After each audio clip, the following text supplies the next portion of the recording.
Thank you, Madam Speaker. My question is to Mr. Expert on the issue of the audit report you have given out. It is very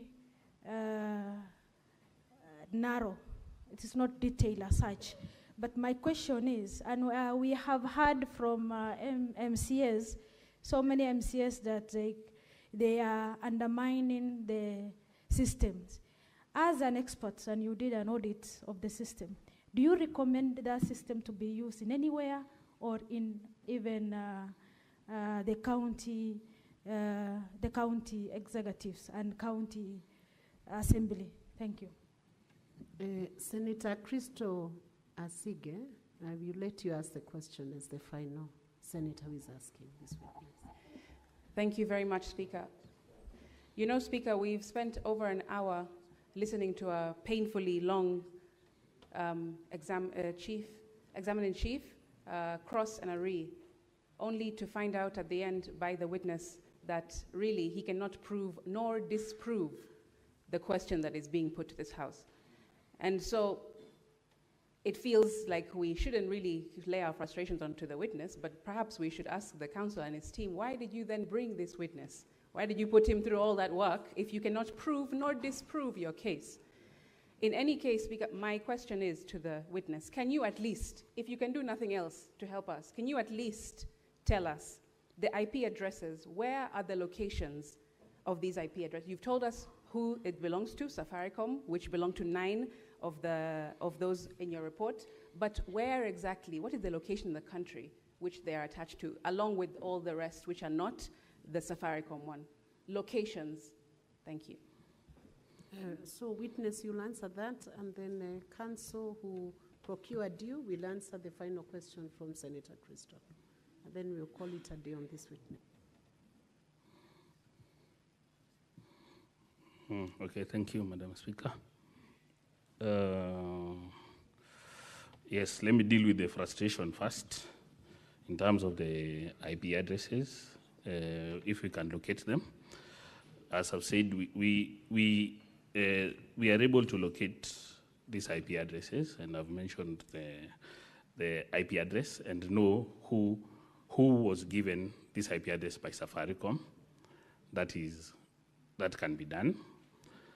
For some of the IP addresses on this list, maybe for the IT experts or the people with IT experience, there's something called the IP version 4 addresses.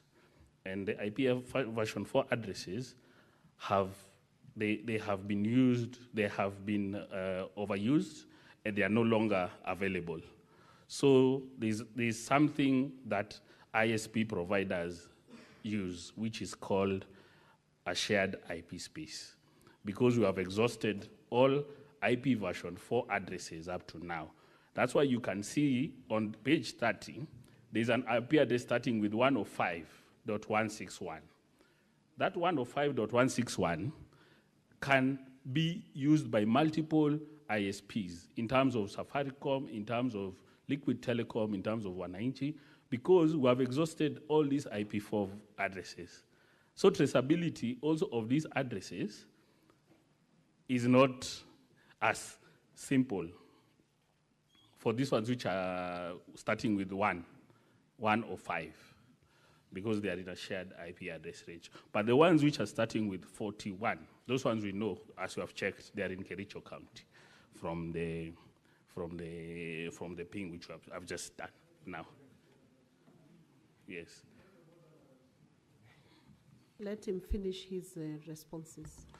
Then about the recommendation of the system, at the current, the way it is built currently, and the mechanisms or the protocols or the framework it has, I wouldn't recommend the system to be used by anyone until the upgrades or updates are aligned to best security best security practices. I wouldn't recommend at the moment to be used, because if the system, I wouldn't be here. If it was good, I wouldn't be here. Then unauthorized person accessing the system, That is true. We can't, to be frank, the system doesn't allow you to know if it's an unauthorized person because, as I said, the credentials were already shared and everyone knew the credentials. So me, I can access that system wherever, even I can be in Kericho and access, but I wouldn't know if somebody used my credentials to access my portal because there's no security protocols in terms of to MFA, which would send a notification to your message so that you approve the access. Then also, the unauthorized personnel to access the system is very, very, very, very, very key because I believe from the report which was printed, it's in black and white. There is on page, maybe I can just take you on page,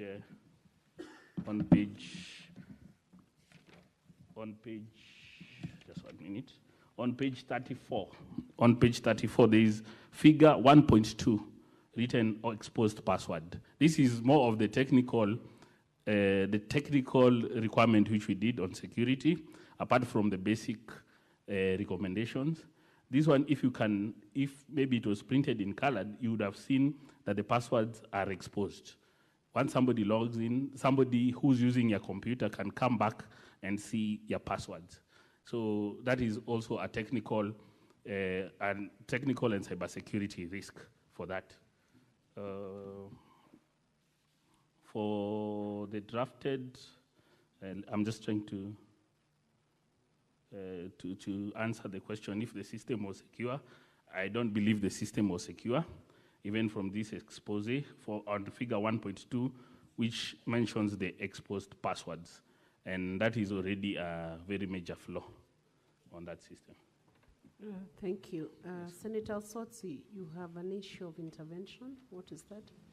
Madam Speaker, I said earlier on that the benefit that we have in this house is that we have diverse profession in this house. I happen to be one of those profession in the ICT industry, and I cannot sit here listening to information that is misleading. I do not want to contradict him any further, but I would request this house take 1 or 2 minutes to do a simple task that is called an IP lookup, just to determine what is the physical location of this IP address, 41 dot something, that was used 9 times. Let me guide Madam you. Speaker, that will really help this Can house. I guide you, Senator Osotsi? Ask the witness to do that because he's the only one who can respond to that question. Give a specific IP address. Let him look up and give you an answer himself, because the House is not giving evidence, it's the witness. Speaker, I had asked Give this question him a specific one. I had asked this question earlier, that IP address. I'm guiding you so that you get what you are looking for, because you cannot give evidence from the Senate. Yes. You have an intervention. Let's I'm finish already with on Senator intervention, Sotsi. Madam Speaker. Let's finish with The Senator IP Sotsi. address 41.139. Witness, can you take it up and look it up and give an answer right away to the House on where that IP address leads you? 41.139.237.129. We can do a 1 minute lookup, and I can guide this house further on that, how that can be done. So, I'm already on intervention. Allow Senator Osotsi to finalize with his intervention. So I would Let's like have the some IT. order. I like the Senator IT. Eddie, wait.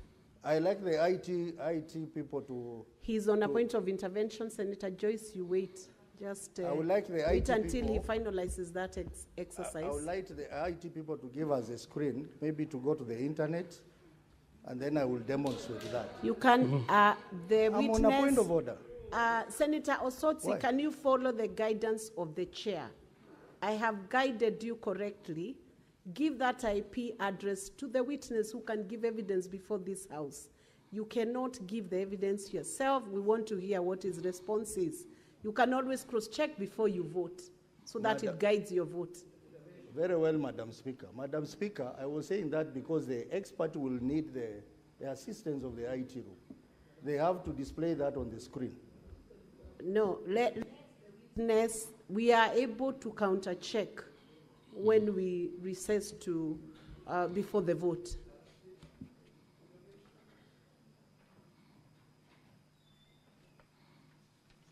Witness, can you respond to where that IP address takes you? The IP address in question is the 41.139.237.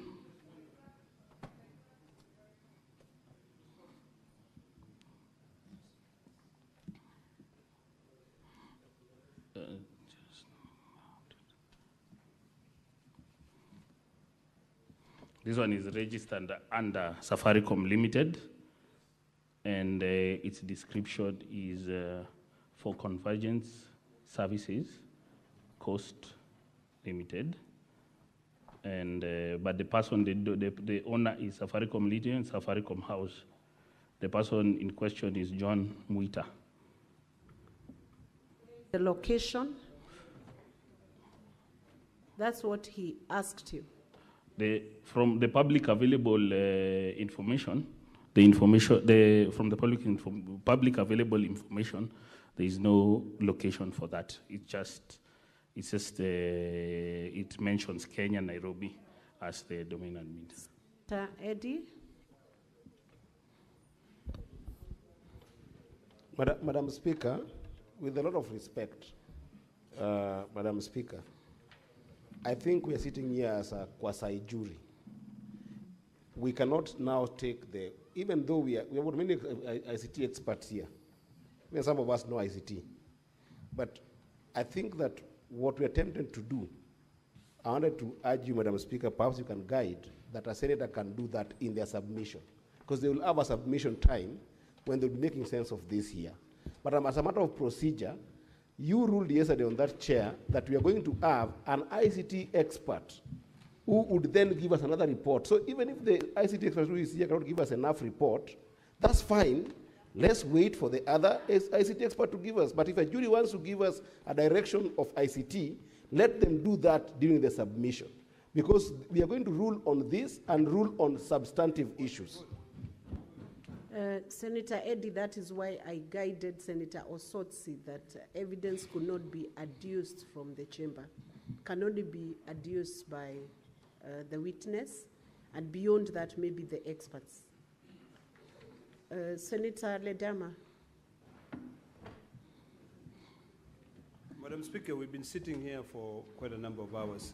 I'm not sure whether the defense or the county assembly understand what the amount of time they have.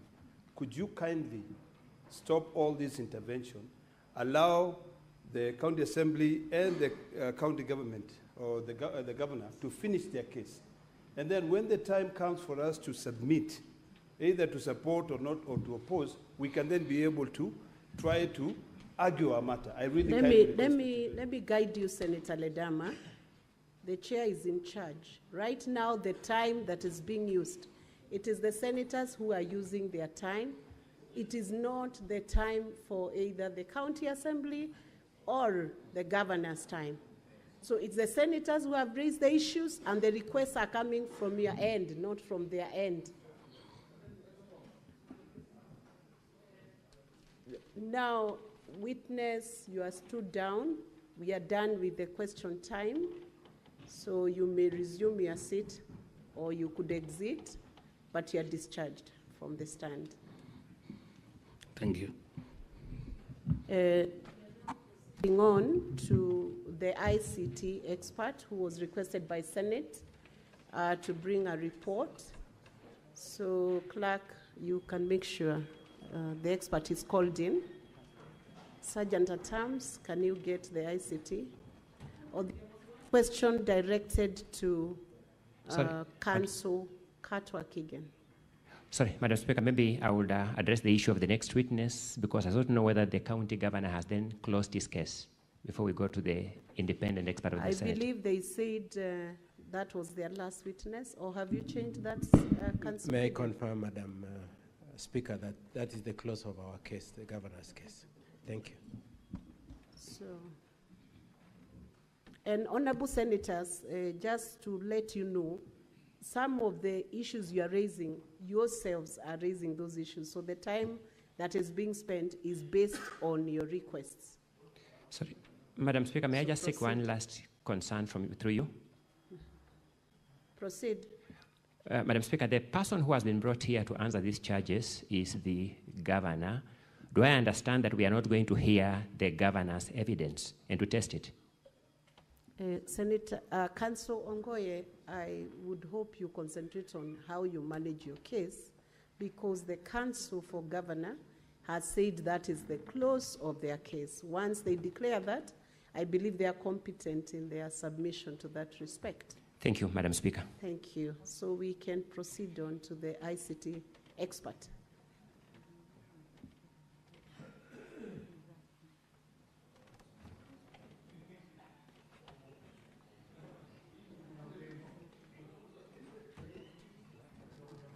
And honorable senators, is the question time. We should avoid repetitive questions, because if you repeat the questions, you'll get repeated answers. Repetitive questions, repetitive answers. Exactly.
Is the witness within the precincts of Parliament? Or have they, where is he or she? Okay.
Clerk, can you please administer the oath to the ICT authority experts?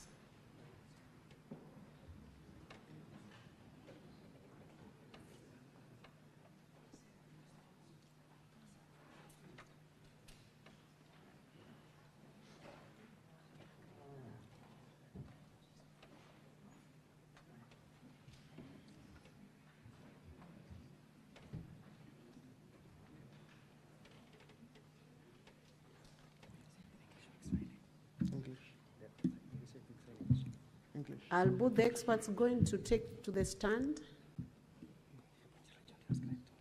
Sorry? I'm Christian.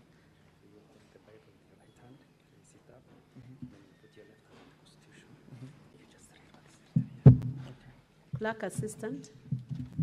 Clerk assistant, are both experts going to take to the... They take into the floor to give evidence? Or one? Yes. One? Yes. Okay. Proceed and administer the oath. Right hand. Yeah, right hand. Place it. And then put your left hand on the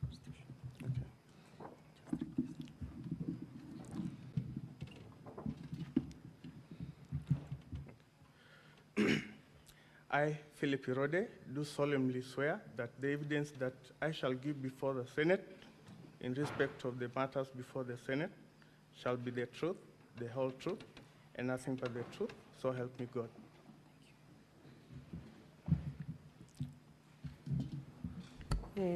The Senate had directed the ICT authority experts to present a report to the Senate on the matters that are before the House, especially the question of the use of technology in the voting system in Kericho County. You are conversant with that request? Yes, ma'am. I want you to proceed and present that report, but first of all, give your full name and the position you hold at the ICT authority and present the contents of the report. You have 10 minutes to do that. Thank you. My name is Philip Irode. I'm a Deputy Director in charge of Information Systems Security at the ICT Authority. We received a request from the Senate through our PS, Ministry of State Department of ICT and Digital Economy, that they require the assistance of the ICT Authority to look into issues of the Kericho County, to look into the issue of the Kericho County Assembly voter system. Our CEO sent a response to the clerk, that was yesterday,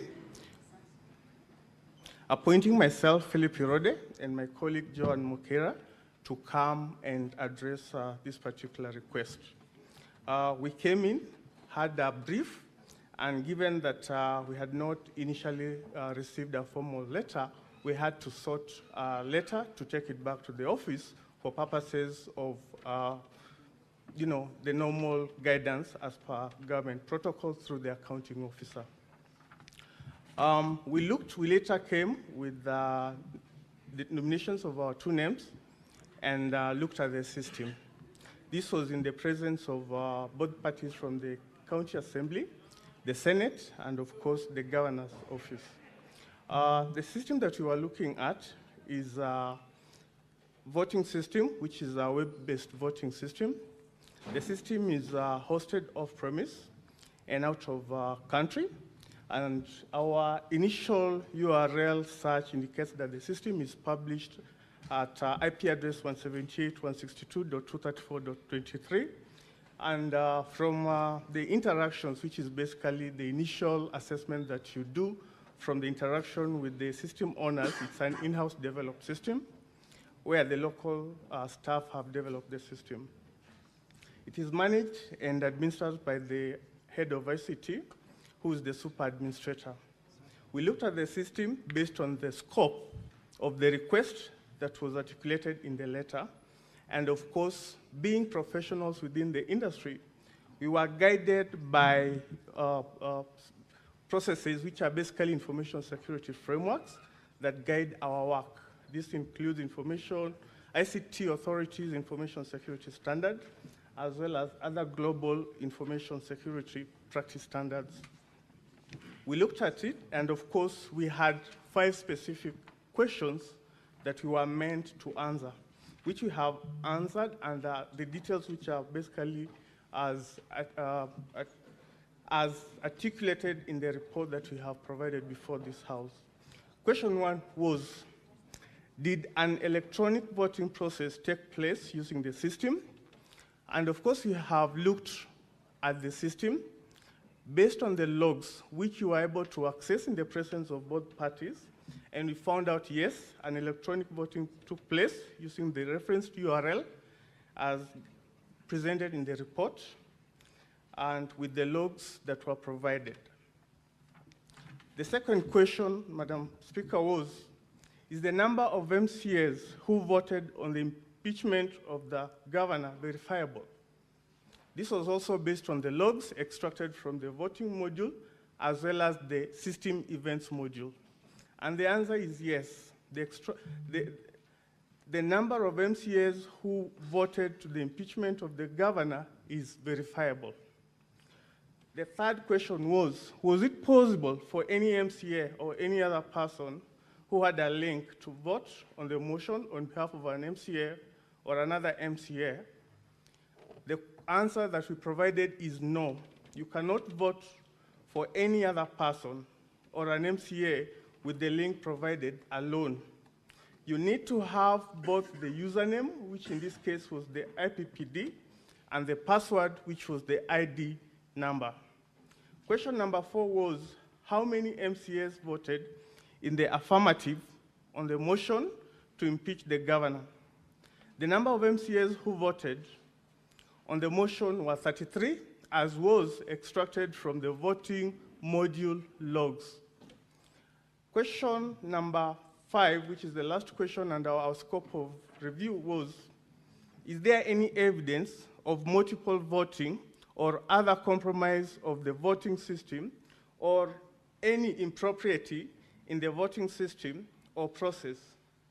Our response to this question was, from the evidence provided and the access logs collected from the voting system logs and the admin and system events log module, there is no evidence of multiple voting. Neither is there evidence of other compromise of the voting system and or any impropriety in the voting system and the process. Madam Speaker, that were our findings. Thank you. As an expert witness, you have been oathed to give evidence and present that report. So you will be subjected to some cross-examination on the report, both by the county assembly and by the governor's team.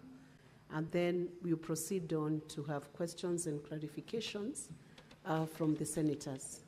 So I will now allow the county assembly team and then the governor's team. Each will have 10 minutes maximum. Thank you.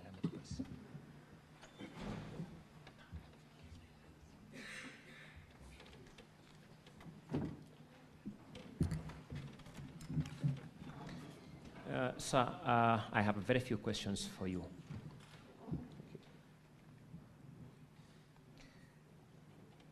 This exercise was conducted within the precincts of this parliament. True or not true? It's true. Were you notified of the people who were present at the time of undertaking this exercise? Yes, we were. You did this exercise in the presence of the people representing the governor's team, the people representing the county assembly, and the administrative staff of the Senate. Is that the correct representation? Yes, it is.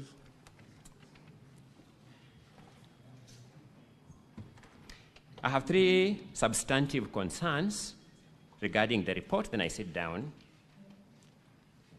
Is there any single log that you came across, any log in credential that you encountered from the logs that voted more than once?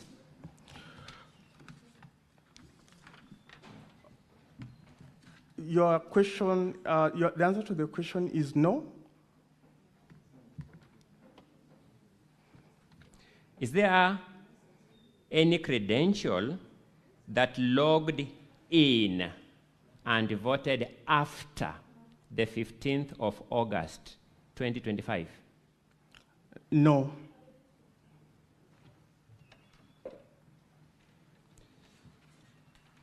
Let me confirm that. No, there is an officer of court, an advocate, who told this Senate that he actually logged into this system and managed to vote after the 21st. Did you come across that log in the system? No, we didn't come across such a log in the system because the voting had already been closed. Did you see the logs used by the admin of the system to log and undertake any activities in the system? Yes, the logs are clearly marked when an admin logs in and when a specific user created into the system logs in. Did the admin logs themselves cast any vote? No. That is all for this witness.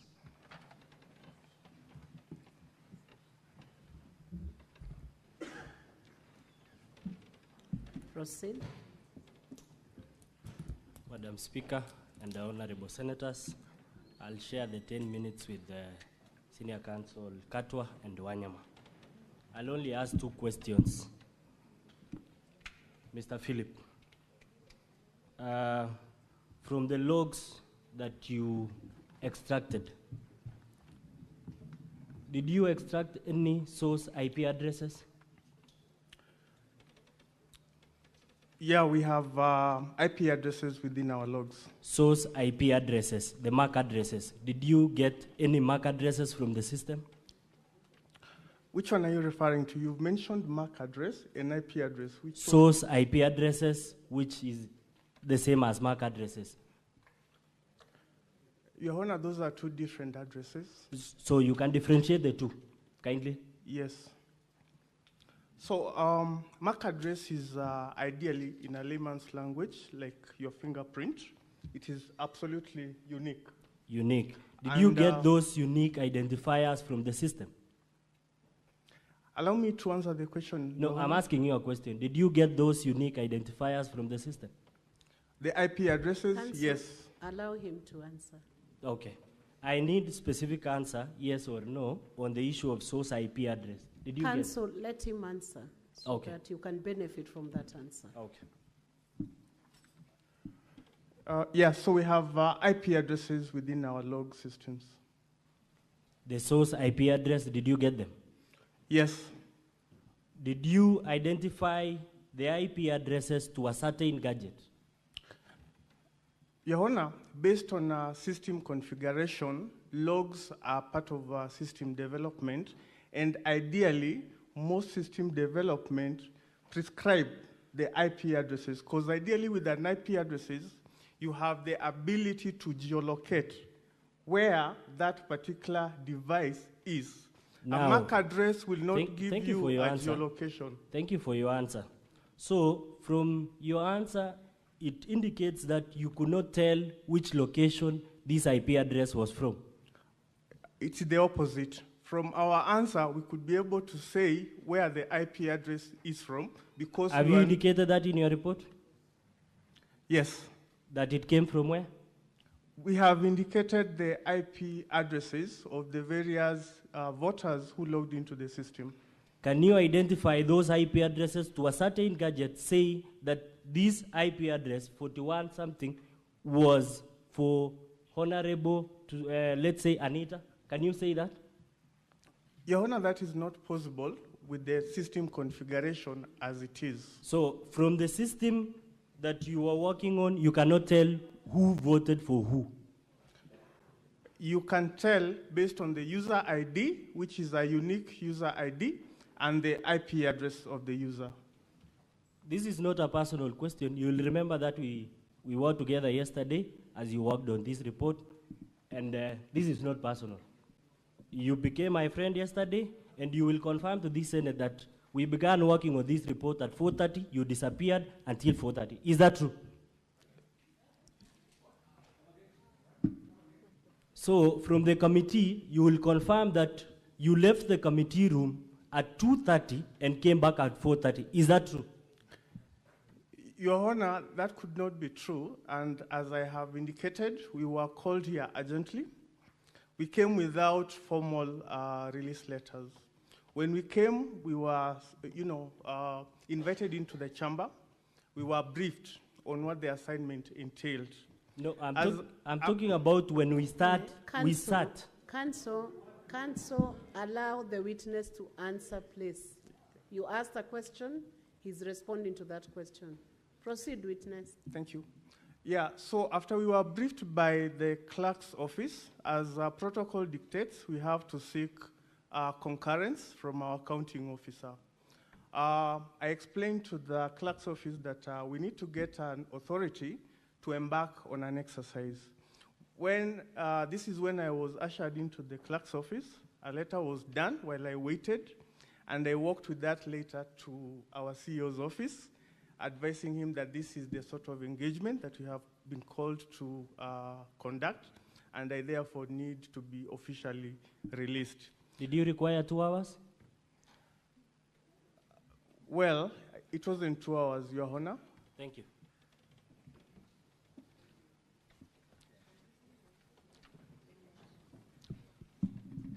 Mr. Witness, expert witness, I'm going to ask you a couple of questions in a few minutes. Just to follow up on a question which my colleague asked you.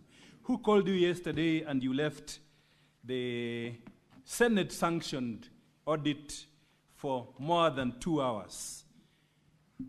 An activity that was time-bound. Who called you to go to that event? My CEO, Your Honor. Your CEO? Yes. Thank you. What did the CEO tell you when he called you to leave a Senate-sanctioned event? Well, as I have explained, it is a practice that as a public officer, you have to get approval or express permission. Did you require approval when the Speaker has already issued a directive and you are in the presence of the House? The House of Senate? You leave the Senate to go. Did you require approval to leave the Senate to go back to your CEO? I think I was given a letter requesting us for the services which I had to deliver to our office for approval and clearance. Did you become hostile to the team by the governor, the governor's team, when you came back? Did you become hostile to the team by the governor when you came back? I'm not a hostile person. You are not a hostile person? No. You asked a specific question yesterday, which he has asked you, and you need to tell this Senate. This question is in the mouth and minds of all senators today. MCS accessed this system using a gadget. Is that correct? I wouldn't know how. From your observation, MCS accessed this system using a gadget, whether it's a phone or a laptop or a computer. Is that correct? Ideally, based on the nature of the system, yes, it's a web-based system. Yes. And when you access the system, then you need to leave a fingerprint in that system so that anyone else can tell that indeed you left, you are the one who voted. And that is the primary question before this Senate. So the question is, did you find in the system what is known as the MAC addresses for the computers, mobile phones, laptops, etc., which were used to access this system? Did you find? So allow me to answer that question in a more layman's language for the benefit of the Senate. What happens when you are accessing a system? There is the public-facing IP, and there's the internal IP. I'll give you an example. If we have all access to our Wi-Fi in this building, that Wi-Fi will have one external-facing IP. Yes. That IP is the one that channels our traffic to the specific requests that we make onto the internet.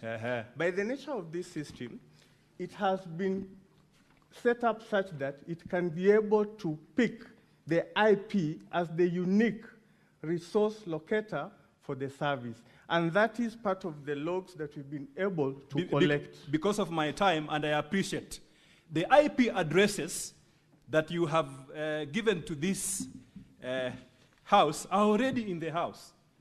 The senators have looked at these IP addresses, and some are they have been recorded 9 times. They have interrogated that issue.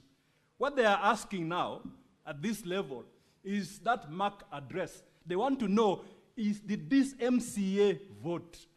Did this MCA A, B, C, D vote? And which gadget did he use? That is the primary question. So does your report contain MAC address, the logs for the MAC addresses? That is the question before the House. It's a right question. It is a yes or no answer. Is it there so that I can show the senators that our case has collapsed because the MAC addresses are now in your report, the unique identifiers for the telephone numbers of these MCS. It's now available, produced by the expert, and our case has collapsed. Show me in your report where these MAC addresses are. I have clearly responded to that question, and the answer is the answer is show me in your report. Are it's no. a yes or no answer. Counsel, let him answer. Counsel, allow the witness to answer. Witness, do you have the IP addresses in your report? I have IP addresses in my report, Madam Speaker. Madam Speaker, the question is the MAC addresses. The IP address, Madam Speaker, I request for 2 more minutes. I'm now on a delicate issue. The MAC addresses. Granted the 2 minutes. Respond to the question of the MAC addresses. MAC addresses are not part of external facing details that are captured within this particular system. The system captures IP addresses. IP addresses can still be linked to a MAC address. Okay. Allow me to finish, okay, kindly. Okay. I'll give you an example. You have your own safe in your house, which is located in a certain location. We cannot expose your safe to the outside world, but we will expose your gate number to the world. Ideally, a MAC address is unique to that house, and the house number is public information. That begs 2 questions, Mr. Expert Witness, Madam Speaker, I wind up. Two important questions. These MAC addresses, what kind of audit did you do? Did you do a basic compliance audit? Did you do a network security audit? Or did you do a device compliance audit? Because each one has different levels. And maybe as you answer that question, there's a senator who asked here, did you penetrate this system into the NIT so that you extract the required information to complete this report? So, Your Honor, you cannot be able to do an entire audit within a day. Our letter was very clear. We target our exercise in answering the 5 questions, and we targeted our efforts towards what activities will give us the response or the answers to the clerk's questions as directed to our CEO. Did you do a search on all these IP addresses to tell the senators that these IP addresses are not located in Nyahururu, Bomet, Nairobi, or Embu? Did you do a search address in your audit? Your Honor, we did what the question, the letter requested us to do, which was to conduct an assessment that will respond to the questions that had been answered. Last question, Madam Speaker. Madam Speaker, last question. The senators in this House, there's a live question which they want an answer from you. The evidence was given that a computer was used at the county assembly to vote for 3 MCS. 3 MCS, a computer was used.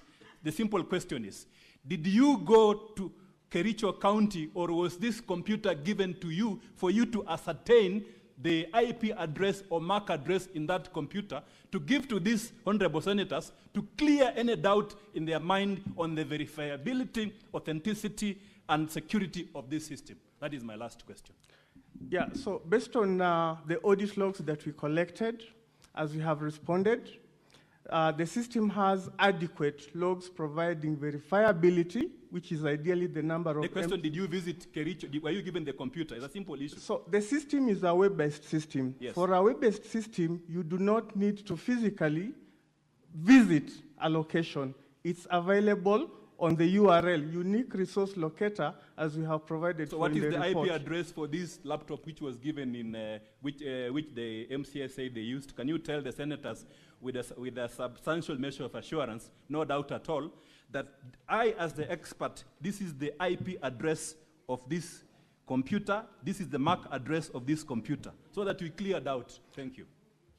I don't think that was part of my request for this Thank you, letter.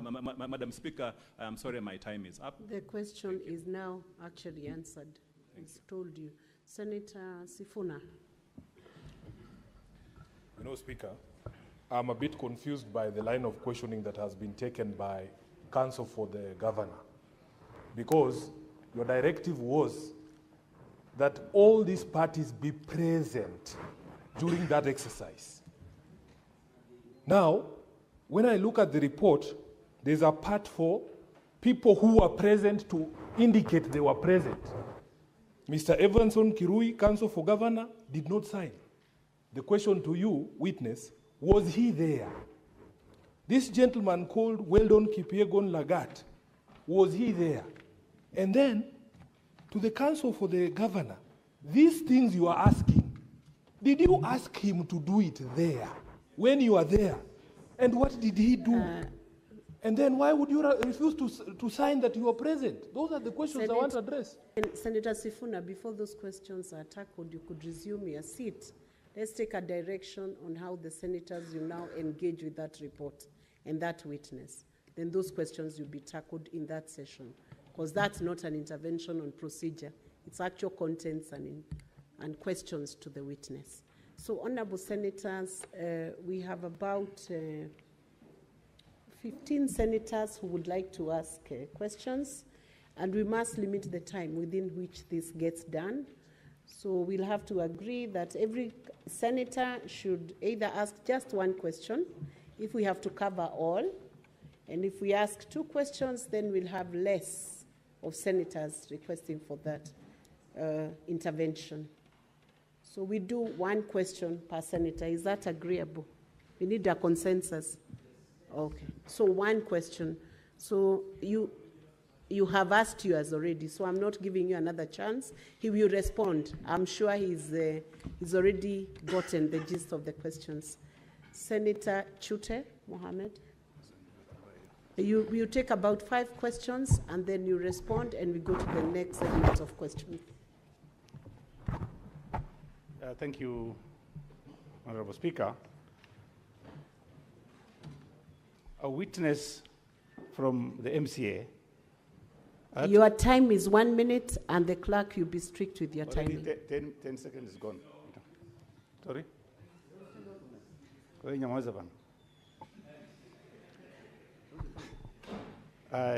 My question goes to the expert. There was an MCA who gave an evidence that 9 persons, or MCAs, voted from a particular station. That station the number is 41-139-237-129. Did you, in your report, do we have that report that shows that 9 MCAs voted from one logging station? Thank you. Senator Osotsi. Thank you, Madam Speaker. Madam Speaker, I have to declare that the witness is my student in my other life, and he's competent enough. But I just want to ask one question. Philip, you look at me in the eye. Are you the one who did this report? I just want that answer, yes or no. He will Because respond. from my teaching, this report would be done, have been done better than this, Madam Speaker. Senator Danson Mungatana, is he there? No. Senator Eddie Okech.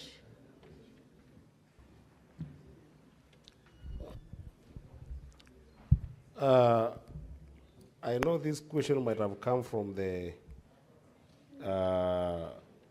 council side, but I'm going to ask it for my own consumption. Did everybody vote on the day of the voting or otherwise, in your best knowledge? And if that happened, then was there people who abstained in the system or people who voted otherwise no? Or everybody who voted yes in the system that you audited? Senator John Nyoto, that's the last one, then we have answers. Thank you, Madam Speaker.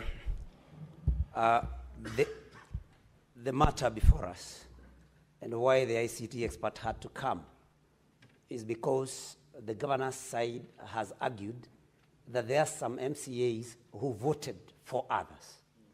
And so it's very important, Madam Speaker, for the ICT expert to tell us this MAC address is very important because IP address, as he has explained to us, was the ID number. And if somebody wants, for example, to know my ID number here, they will know it, so they can vote for me. If the only leeway to get into the system is my ID number, it is known, it's in the office. So this MAC address was going to be very important. And Madam Speaker, the ICT expert should tell us about the address where the gadgets that voted were. Time up. Witness, please respond to those questions first before we take the next segment of questions. Okay. Yeah, so I'll go by the order in which they were presented. The first question was if the opposing side had their team members present. That is in affirmative. Yes, they were present. The second question was there's an MCA who alleges that 9 persons voted for a particular, 9 persons voted repetitively using IP 41 something. You had more questions from Senator Sifuna. There were about 3. Well, I captured the aspect of the team's availability. Yes, they were available, and they opted not to sign the report. And when we were extracting the logs, we even had concurrence on this report at some point until they decided not to sign it. I hope that answers your question, Mheshimiwa. Number 2 was if the specific IP that appears 9 times indicates that one person voted 9 times. Ideally, as I've indicated, Madam Speaker, this is a gateway, and I think from my basic understanding, most of these county governments have Wi-Fi, and this could be the IP address that have been assigned to the Wi-Fi gateway, and therefore, if at all you are connected to the Wi-Fi, your device is actually assigned that specific IP as a public-facing IP, and therefore, the system logs pick that specific IP as part of the logs. To respond to my senior Senator Osotsi, yes, I'm the one who authored the report based on the timeline constraints that we were given. This is the best we could do in responding to the specific questions that we had. The other question is, did everybody vote on the day or otherwise? The response to that is yes. We have the specific user IDs. We have the specific timestamps, which are within the specific date that the voting was being done. And we have logs of votes done and of course the other people who did not vote as part of the logs that we presented. The other question is, were other persons voting for any other person? That question has been answered in our report as question number 3, whereby it was being asked, was it possible for any MCA or any other person who had a link to vote on the motion on behalf of an MCA or another person? Ideally, if you have the link alone, you cannot vote, but you need to have the username, which is the IPPD, and of course, a password which is unique to an individual. Thank you. Senator Wambua Enoch. Thank you, Madam Speaker. I want to ask a question where the expert has ended. When you asked by the lawyer whether any system admin would have voted in this system, you said a clear no. But you're saying that if you have the username and the password, you could vote for anyone from any location. So how would you have known that the admins did not vote? Because this username and the password are not computer generated. They have been assigned physically by the admin to the MCS. How would you know that they have not voted? Senator Seki.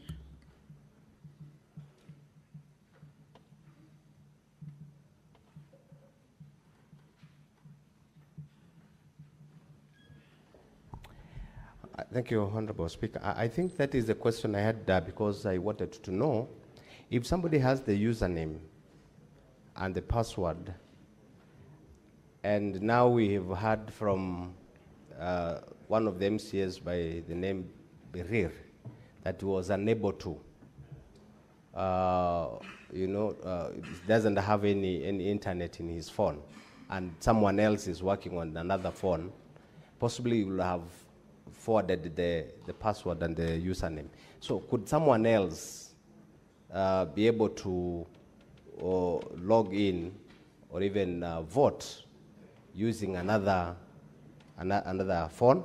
And that is the question I really wanted to know. Senator Aaron Cheriot, Majority Leader, do you request? Yeah, Madam Speaker, I beg your indulgence that you allow me maybe slightly more than a minute. This is the only chance that the people whose county is contesting this matter have the chance to speak in this House. Madam Speaker, I have a question to this expert. My first question is, did the expert really appreciate the assignment that is before them?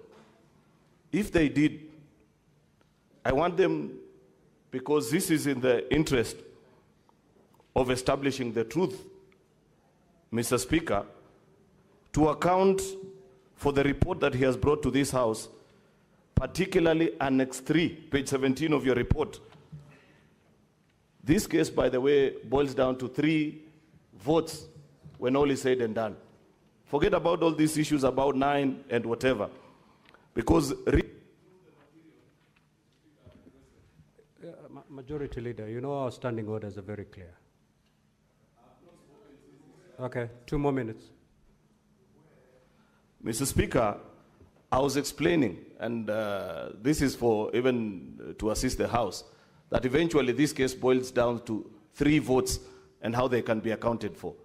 Because if you read the affidavits of the County Assembly and those of the governor's team, there is a contestation only on 4 votes. The rest are already accounted for. It is only that in one of the votes, Mr. Speaker, that witness has sworn an affidavit for both camps. Therefore, we can choose to disregard. But I was pointing the expert to his report on page 17, Annex 3, to explain to this House whether he is certain and absolutely certain that the member written there as for Cheplanget Ward, for Kapkatet, and Kapkugerwet ward, they are the 5th from bottom, 3rd, and 2nd last votes that came in. Whether he can give with certainty that from what he saw out of his audit, that indeed these messages emanated from the phone registered phones of these members. If that is ascertained, Mr. Speaker, I know how to do the rest of my work.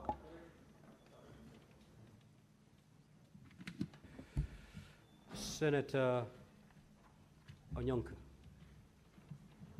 Thank you. I wanted to take you back to the question that Wambua had asked. And we go back to page 5, and that is question number 3. You say, the question you were asked, was it possible for any MCA or any other person who had a link to vote on the motion on behalf of an MCA or any other MCA? Then you say no, and then you qualify it by saying you need to have both the username, that is the IPPD, and the password ID number. What you may not know is that when presentations were being done yesterday, we were informed that these names and numbers were freely given to everybody in the assembly. In other words, the private ID numbers and whatever that was being provided for. Senator Wakoli.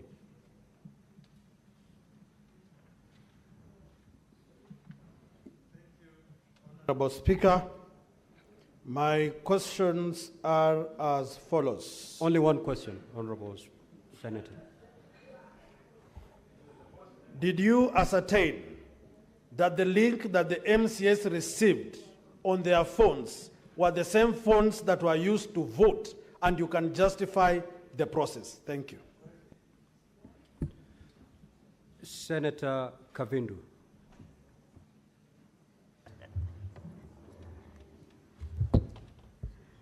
Chair, Speaker, thank you. My question is,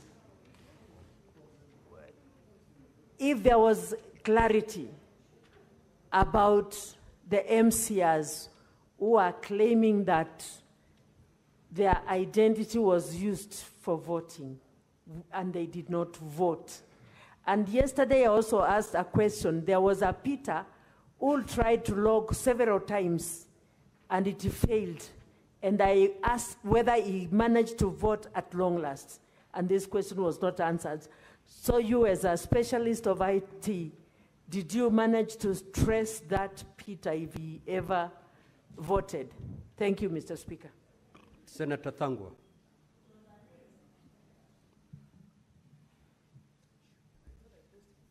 Thank you very much, Mr. Speaker. My question is very simple. We were told yesterday, and I tried to ask the same question, that 9 members voted from the same computer.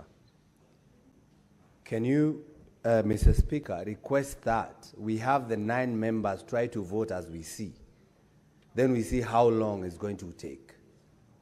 From there, Mr. Speaker, we'll be able to know how much time that 9 members can use one computer with different IDs, different IPPDs, and they are going to vote, Mr. Speaker. So if you can direct that it can be demonstrated to us how 9 members can vote from one computer, Mr. Speaker. Senator Mogeni. Yes, when a witness, there is a question that is troubling us, and we want to be sure from your evidence this evening, if somebody has a link and he has a user name and a password, can that person vote for another person? You got me? You have got the link, you have the username, and you have the password. Can you vote for another person using any gadget? Okay, proceed to respond to those, and then I'll have another set for you. Proceed. Yeah, so the first question was asking whether, as admin, you could vote for an MCA. The answer to that is no. If you have logged in as admin, you need to log into the system as a registered user who needs to cast their vote, because from the logs, each of the MCAs who voted had a unique number that enabled them to cast a vote. The second question is if any other person can vote for the MCA with the username and password. As I have clearly indicated, that is possible only if you have the MCA's IPPD and the password, which is the ID number. And the same answers the last question that has been cast by the senator who just took his seat. There was the issue of certainty based on page 17. And ideally, what we were trying to do here is to provide a correlation. The system has two modules. There is the system events module, the system security events module, and there is the vote activity, the voters module.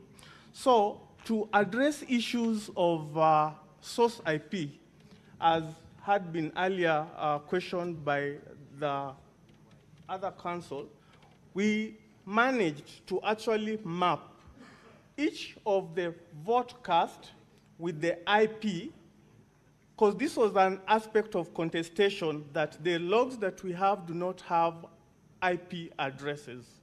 But from the annex that we have provided here, from the voting module and the system events, you can be able to correlate this based on the unique user ID and the timestamp under which that particular activity did happen.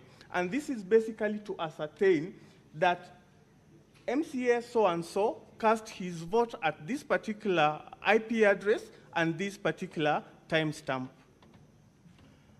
The other question was, if I have an ID, and it was actually an issue of clarity where I was being told that it is common knowledge that within the county, ID and passwords are already circulated. My response to that is not within my knowledge, because it's unique to the county, and I wouldn't have really known, because it is a culture issue within the county if that is their practice. I was also asked to ascertain the link and the voting process. As a practitioner within this field, we are guided by principles. And just to make sure that we were doing a good job to this assembly, we made sure that there is a checklist that assists the county to conform to standard global practices and standards, as I had indicated within my opening remarks, which is the Information Security Standard, as well as the ISO standards, and any other data protection, as well as Computer Misuse and Protection Act. So we are guided, and we provided that checklist to the head of ICT for the county, who responded in affirmative, and we have been able to receive some of those documentations to validate our report. So the process of whether to ascertain that the URL that was provided and the voting process, that is a documentation issue which we have been able to be guided by the documentation that was provided. The other question was, we identify the number of users, the identity of users who are able to vote for each other. As I have said, you can only vote for each other if you have that particular MCA's IPPD number and the password. But with the link alone, you cannot be able to do that. The issue of 9 people voting, I think the senator was asking whether that can be a proof of concept within the House. It is upon the speaker to decide. Then the last question was, with the link and password and username, can you vote? Yes, that is the answer. You can vote if you have both three parameters together. Thank you. The question by Senator Richard Onyonka. I responded, sir. Okay. Yes. Mr. Speaker, I think you understood where I was. You were not aware that we had been informed in the evening, in the morning yesterday, that all the MCAs and the other members were actually given the numbers of their colleagues in terms of their IDs and their IP numbers. So if that is the case, is it true, or do you then think it is possible that somebody could have voted for somebody else? Mr. Speaker, I think with that information where you have user's ID and user's password, it is possible for you to vote on behalf of another person. Senator Chiranke. Mr. Witness, I've looked at Annex number 3, page 17, and of course your response. So in this, you can confirm that the 33 MCAs voted in the affirmative of the motion. Is it true? And was the system compromised as per your understanding in your expertise? I thank you, Mr. Speaker. Senator Boy. Senator Isa. Yeah, then log out, Honorable Senator, please. Yes, Senator Fak, you may proceed. Thank you, Chair. You said that given the fact that the login credentials were shared amongst all the members of the Assembly, and that somebody could have voted, for instance, I could have voted for Mr. Senator Issa Boy, and then was it possible for me to vote for Senator Boy, for instance, and also vote for myself, given that I have the credentials of both senators? Thank you. Senator Mungatana. Thank you, Mr. Speaker. Mr. Speaker, I want to refer the expert to page 5, Roman 5.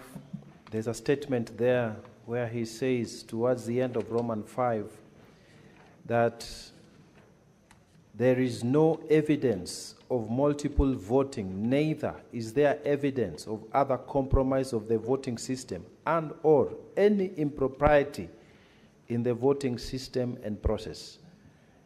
That statement, in view of even the questions you've had now, that, and then the information we now got that there were static IP address inside the chamber, there was evidence of somebody saying that he was going to vote for somebody else. Don't you think this statement was a bit too much? Was it a bit too wide? That it was, because this statement is saying this system is totally fine.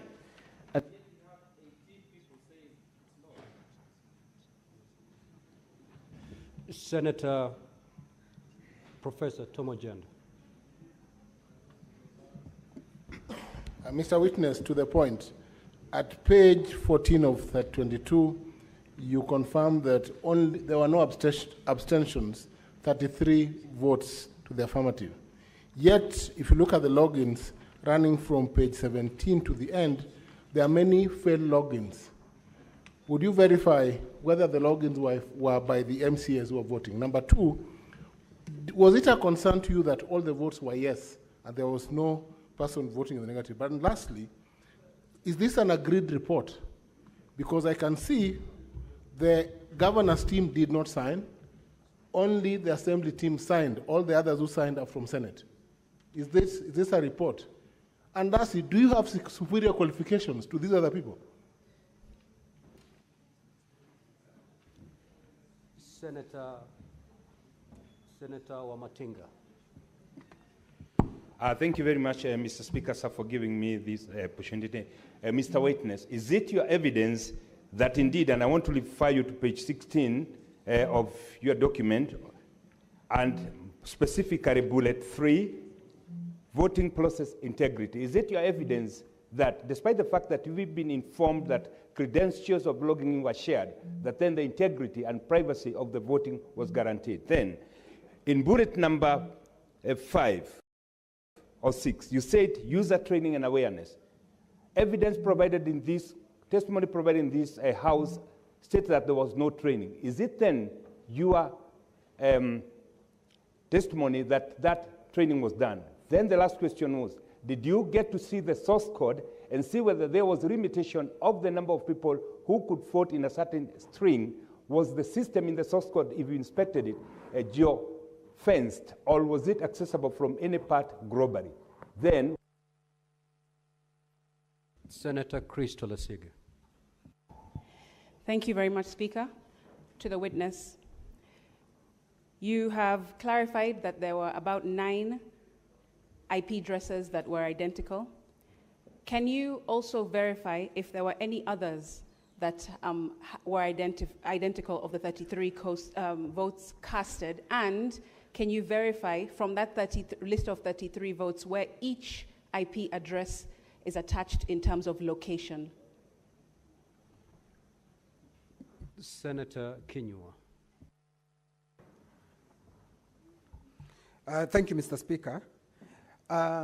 Philip, because we are here in the morning and we have heard that there were challenges with this system, with the MCAs, and I want to quote Honorable Trump, who was here in the morning.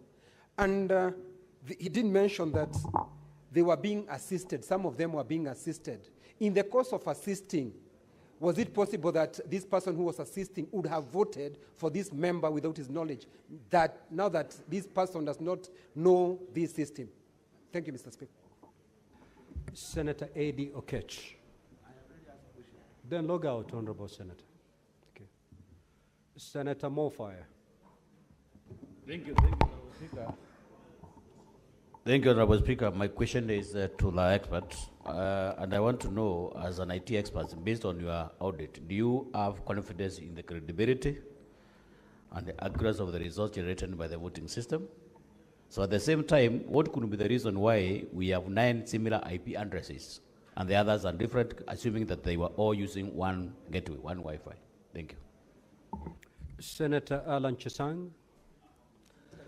Senator, no, proceed, Honorable Senator. Yeah, thank you, Mr. Speaker. My question to the IT expert. Now that on page 5 of your report, you had mentioned that it is not possible, Roman 3, that is a question of Roman 3, you had mentioned that it was not possible for any member of the county assembly to vote for another member. But again, now you've said that it is possible if they have their IPPD address and their ID number.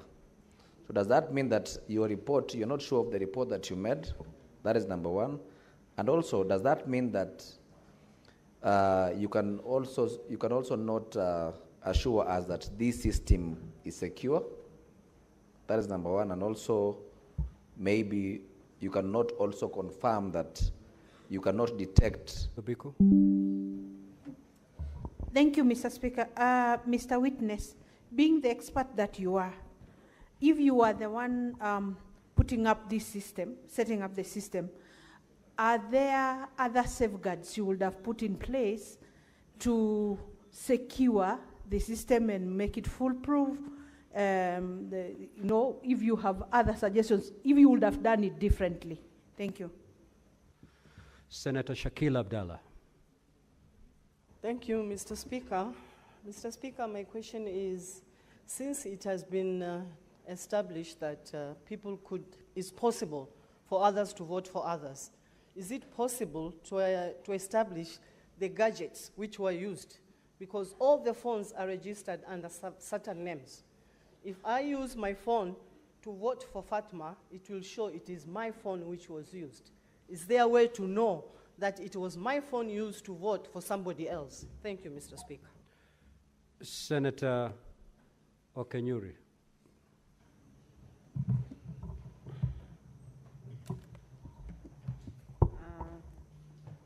Thank you, Mr. Speaker. I would also wish to know on how long the system was open to allow members to vote. And finally, how do we know if the 9 people who are voting was one person who was voting 9 times? Thank you. Senator Olekina. Thank you, Mr. Speaker. Mr. Speaker, I just want to refer back the witness to the report. And I note that specifically on number 9, that the following persons were in attendance: Mr. Philip Irode, Mr. Joan Mukeire, the Office of the Governor, there was a council, and then there was an ICT advisor from the Mr. Weldon Langat, including the County Assembly, Alfred Korir Kimutai, Mr.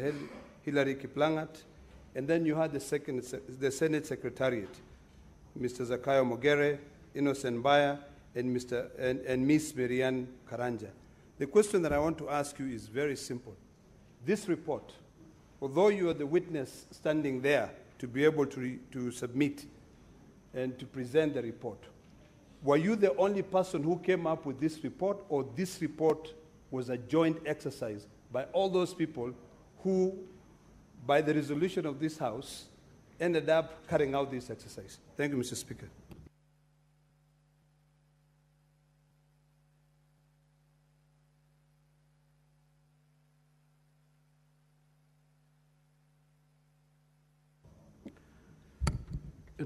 Senator Ledama, just look at the report. The owners of the report are 2, and they signed it in the presence of others. If you look at page 5 of 2022. Nevertheless, the witness will respond to your question. Nevertheless, the witness will respond to your question. Senator Hezana. Thank you, Mr. Speaker. And I rise to inquire from the witness on why there is an IP address appearing to have voted thrice, contrary to the IP address that they had indicated was supposed to be the one to vote. And I take note of that because it has voted yes thrice. Thank you. And I'm talking about the IP address 154.159.237.85. Thank you. Senator Kisang. Thank you, Honorable Speaker. Honorable Speaker, my question is on the last terms of reference for Philip. You were told, is there any evidence of multiple voting or compromise? I don't know, did you make use of these particular terms of reference to check if the system can be penetrated by hackers from outside? I don't know if you did, you attempted to penetrate the system so that for our comfort, we know the system is secure. Senator Mbugua. Thank you, Mr. Speaker. Mr. Witness, as an IT expert, whichever way this matter goes, would you recommend the Kericho County Assembly to continue using this system or any other assembly for that matter? Thank you. Senator Tabitha Mutinda. Thank you. Mr. Witness, you said that you received a letter from Senate in order for your authority to be able to undertake this process. This letter was addressed to who specifically? Because just need to understand the 2 hours that the council talked about, then who was really addressed, the letter was addressed to who? Then secondly, this report that you've tabled, did it need any consensus for it to be valid?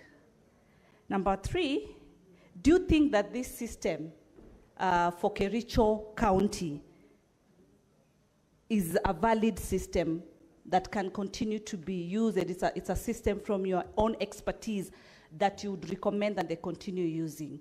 Lastly, is that the MCAs that were... Senator Mundigi. Asante Bwana Spika. Ningetaka mkurugenzi atuelezee kulingana na MCA, kuna pahali wanasema walitumia dakika 5 wakaongezea dakika 2 ikakuja na singine ikakuja dakika 11. Sisi hapa Senate wakati speaker anataka tofauti anatuambia toa kandi na uingishe na uweke namba uweze kufuti. Na kama imemaliza dakika kidogo kama haujaweza kuweka la ama ndio unakuta inaenda inapotea. Hii gadget ya Kericho kwani iko namna gani? Kwani iko tofauti na gadget zile zingine kama haija kuwa tembandi nayo? Senator Kibwana Hamida.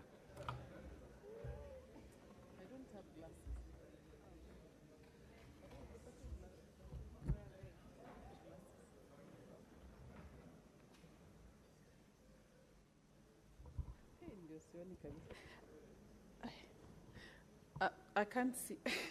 Let me wear my glasses. Let me get my glasses. Are you reading somewhere? No, I wanted to. Don't speak. We need your mouth, not your eyes. I was looking at the numbers. I was looking at the numbers in the report. Let me wear my glasses. Glasses zangu zimeenda. Okay, I'm told everyone on my dashboard has already got an opportunity to speak. So we will allow the witness to respond.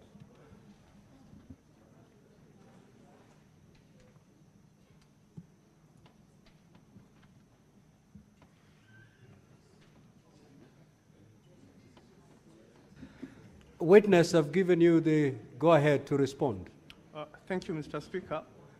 I'll try and answer them in the order that they came through. I have quite a number of them.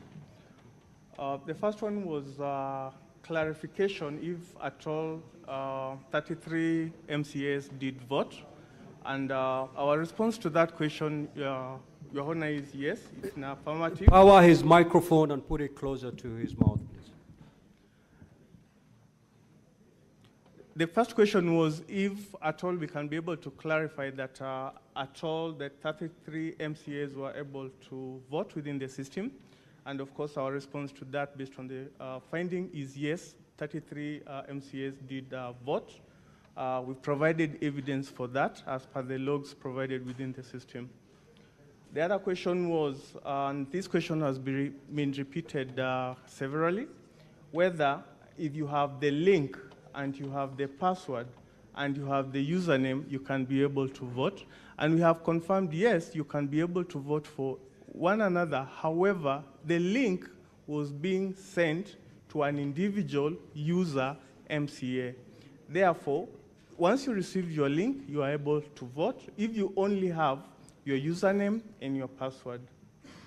The other question was, if the system is okay based on the question 5.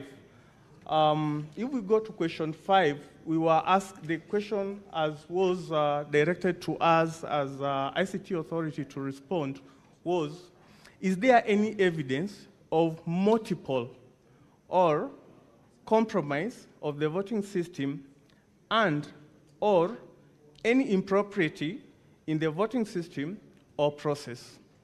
And I will want us to underline the word evidence. Our field is based on evidence. I have to be able to provide evidence. And the evidence that I collected is based on the logs that the system has no evidence of multiple voting. It has no evidence of compromise or any other impropriety of the voting system. And that's what we responded to, based on evidence. The other question was,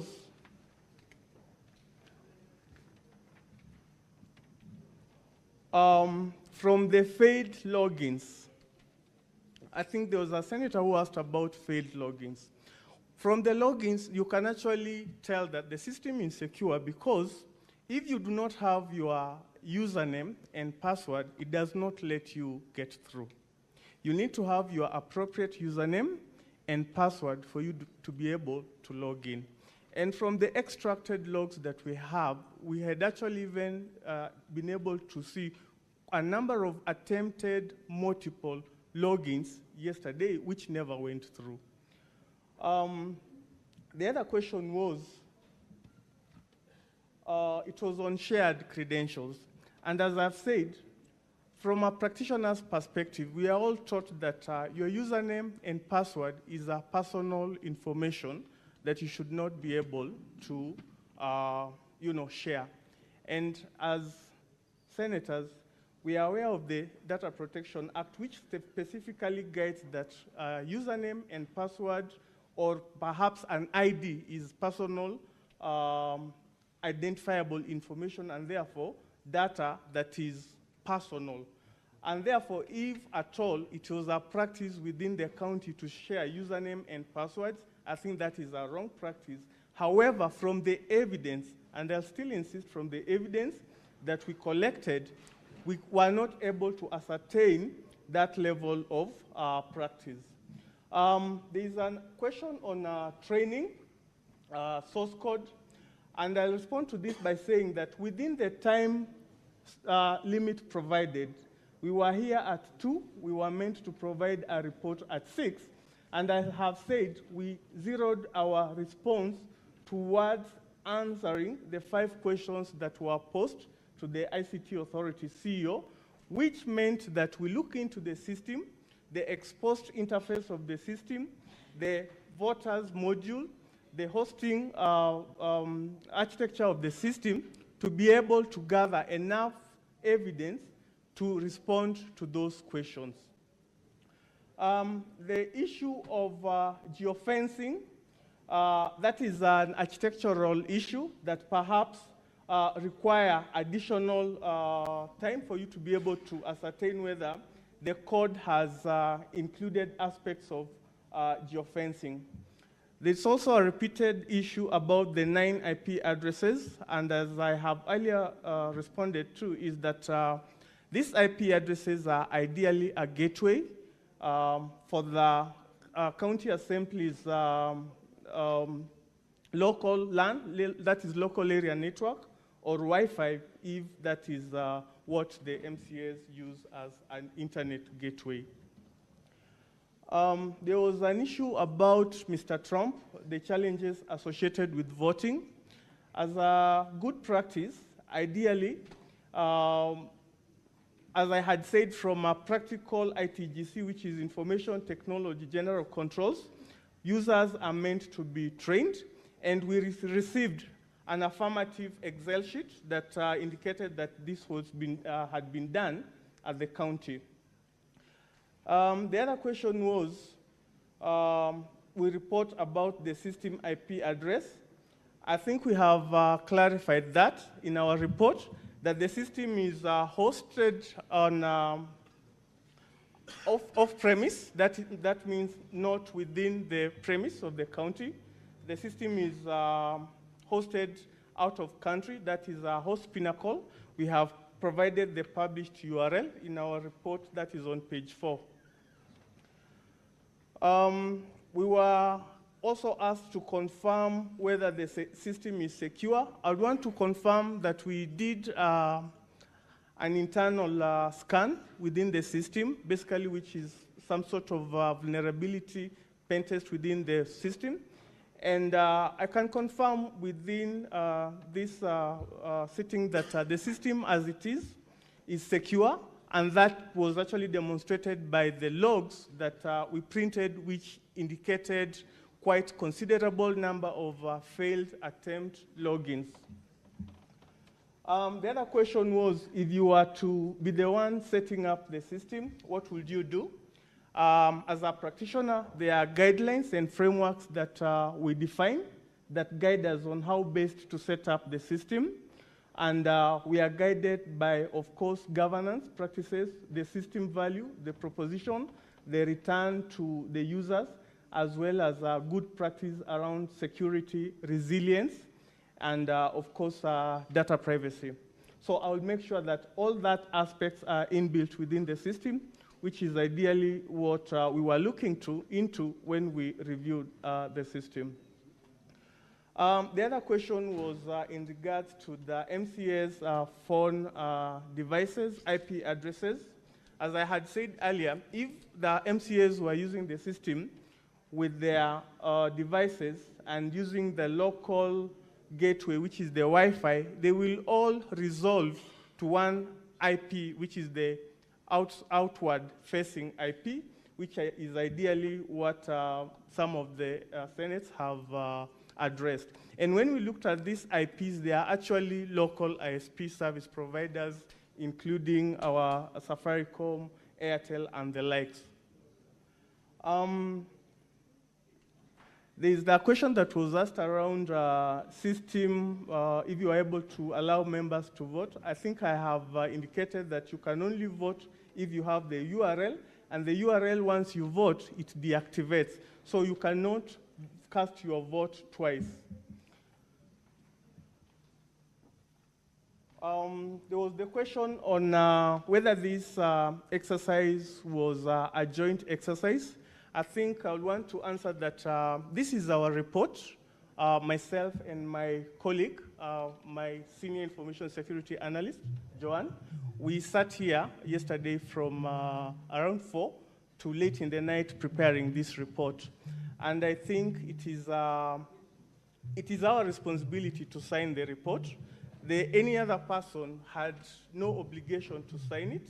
They can sign it if they so wish. Otherwise, it was our report which we were presenting to the clerk's office.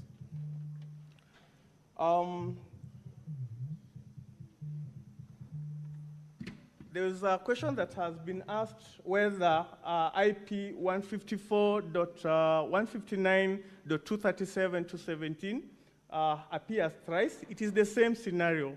You can have, the architecture of mobile devices is when you are moving within the base stations, each base station has an IP address. So whether you are within the premises of a base station, you'll definitely have one IP address if you are on a different ISP, if you are on the same ISP provider.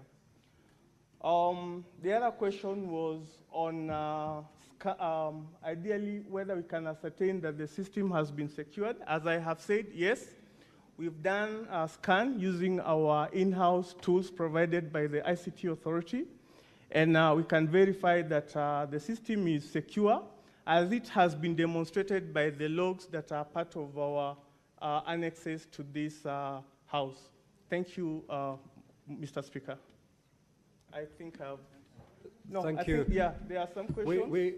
Now you've... yes, Senator Christo. Thank you very much, Speaker.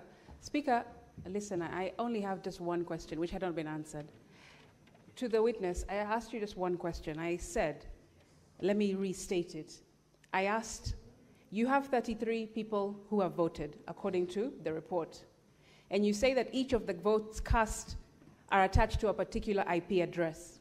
Some are in clusters, meaning they're identical to others. But can you tell us with certainty the geographical location of each of those IP addresses? If 33 people voted, where exactly did they vote from geographically according to the IP address attached to their vote, Speaker? I will also allow Senator Omtata, who has difficulty with his card. You may now proceed. Yes, Mr. Senator Zena, you had an opportunity. Senator Omtata, proceed. Thank you, Honorable Speaker. We are having the expert, the authority, the expert of experts before us. The IC authority of the Republic should be the expert of experts. And listening to him, it's like he's walking away from this report. If he did not have adequate resources, like I'm looking at answer number 4, you answer using, you put the word no in capitals, Yet, you have qualified it that you did not have enough staff to give us a credible answer. Because as you know, if you looked at what the County Assembly presented, those logs, there was no audit trail in those logs. And I appreciate that you had a very short time, you have presented your issues here. So I'm trying to struggle with the evidentiary value of this report.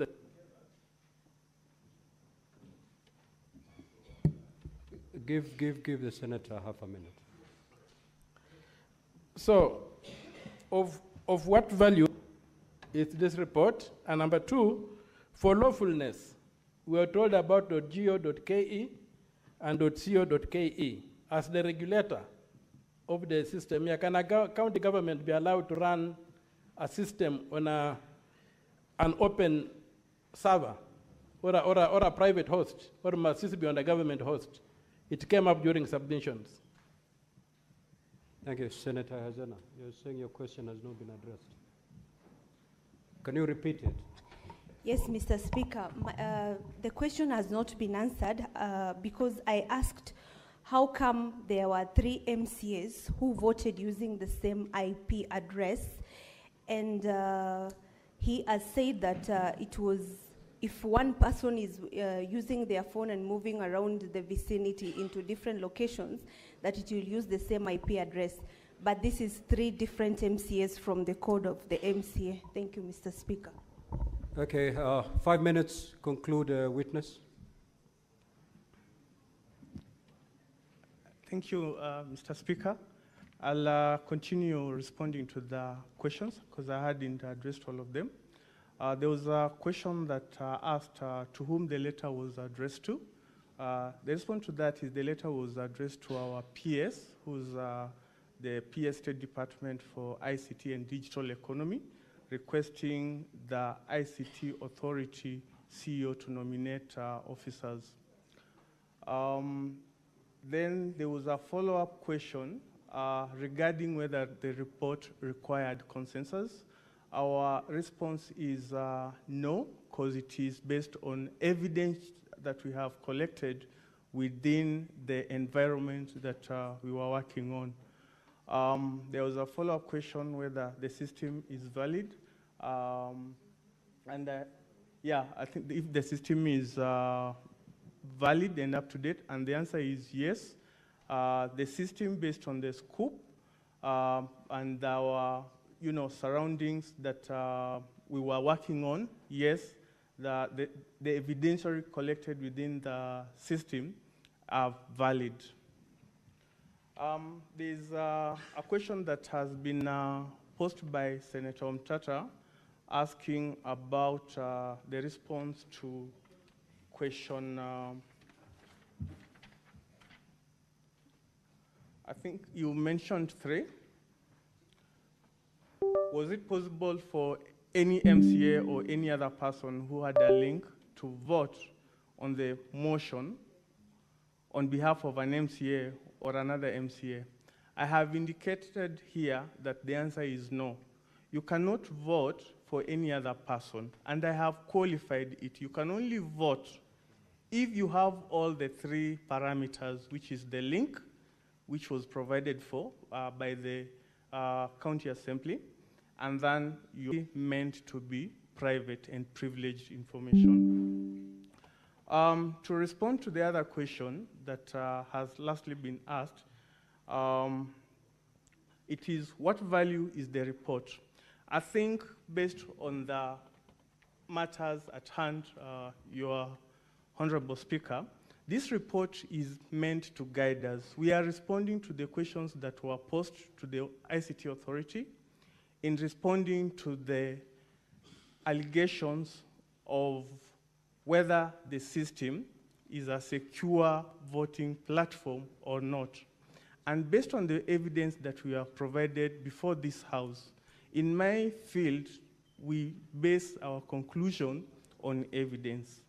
And that is what we have provided based on the logs, based in the presence of both parties, and we have provided this to this House.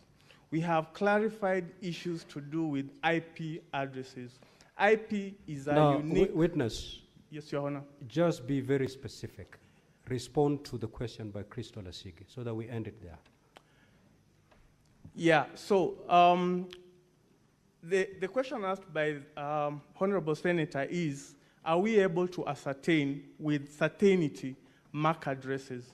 I'll still echo my earlier sentiments that MAC addresses are unique to devices, and MAC addresses are mapped to IP addresses.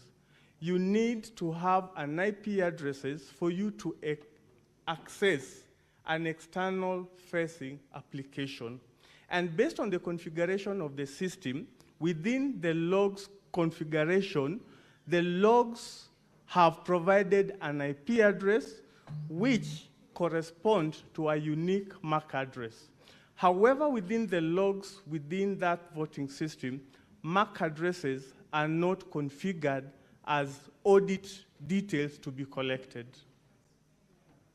So you are not able to geographically place them? You can, using your IP, and ideally this is where the confusion between an IP and a MAC address comes in. A MAC address does not give you an IP a location, but an IP address gives you an IP location.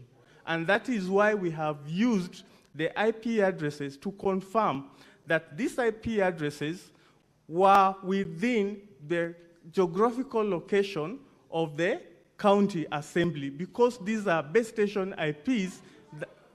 Order. Let the witness respond, Senator Hezena and Senator Crystal Asigi. Just conclude, witness.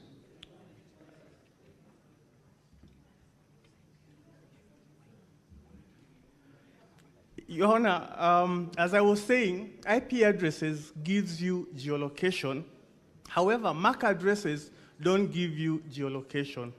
And based on the architecture of some of the systems we have, we only collect the outward facing IP address. This basically means that that system is exposed to users outside. So you don't expose your internal IPs, but you expose your outside IPs. And the IPs that we have identified here are ISPs that belong to local ISP providers, as we have indicated, Safaricom, Airtel, and any other ISP within that geolocation, Your Honor. Okay. So assuming the senators vote the way Kericho did, and they're all seated inside the chamber here, so they will still have different IP addresses. If they're all seated here, voting the Kericho way, will they still have, they will have different IP addresses? So depending on if your system that you are using is a web-based system that has to be accessed online, and the way the network has been, there is a principle called network address translation. You assign a system an internal IP. Then you assign your gateway. The gateway, for example, is this door. You configure the system such that you say any requests that are coming outside have to pass through this door and go to port so and so. So that basically means when you are coming in, you will have this door as the log. It indicates that you've actually accessed this system. Then you'll go and sit at a certain place. So that is basically assigning an IP and a service to a system. So we will all have the same IP if it is an external facing application that has to resolve using an external facing IP address, Your Honor.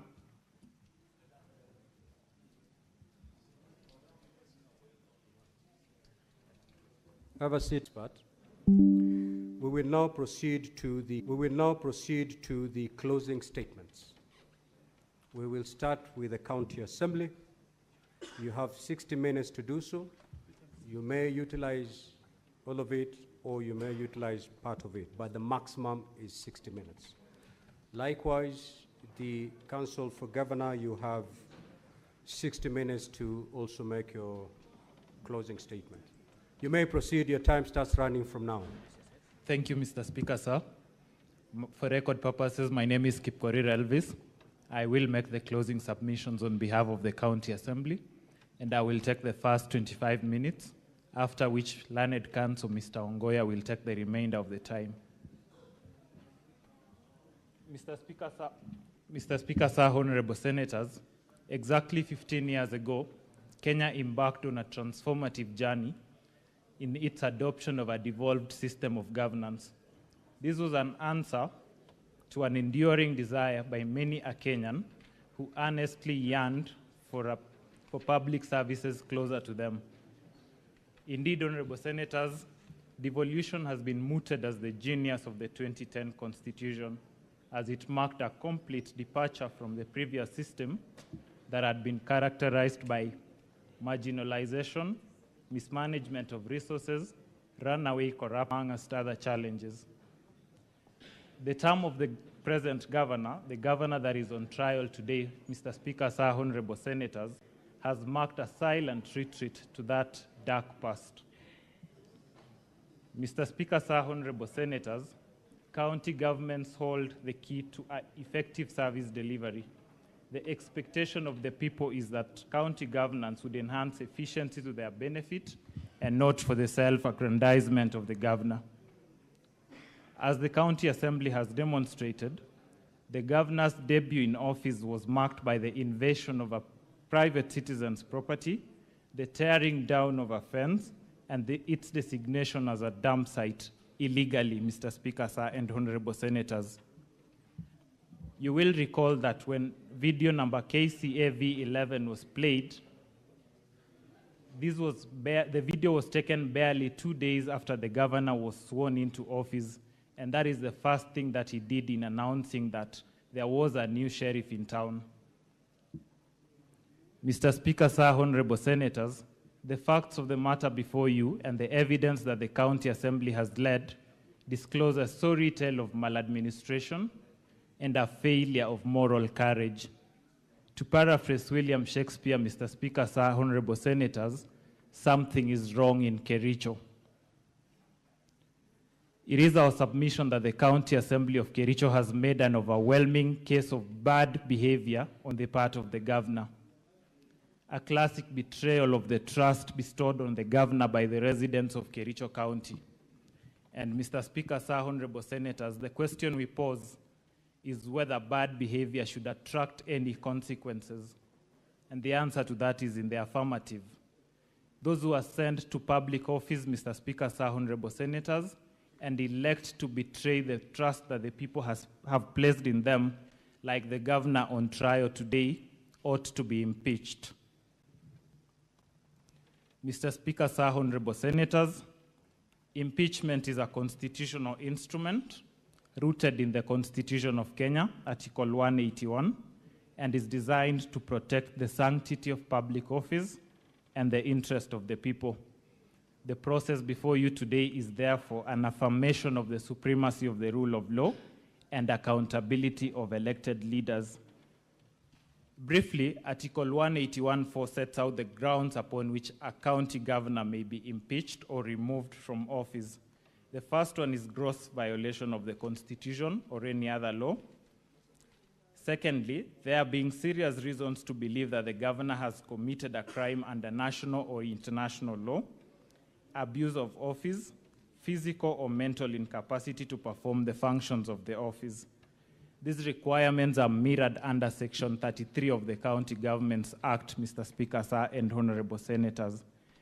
And there is jurisprudence that confirms that the impeachments must be based on evidence presented and not on minor procedural errors or political differences in the county governments.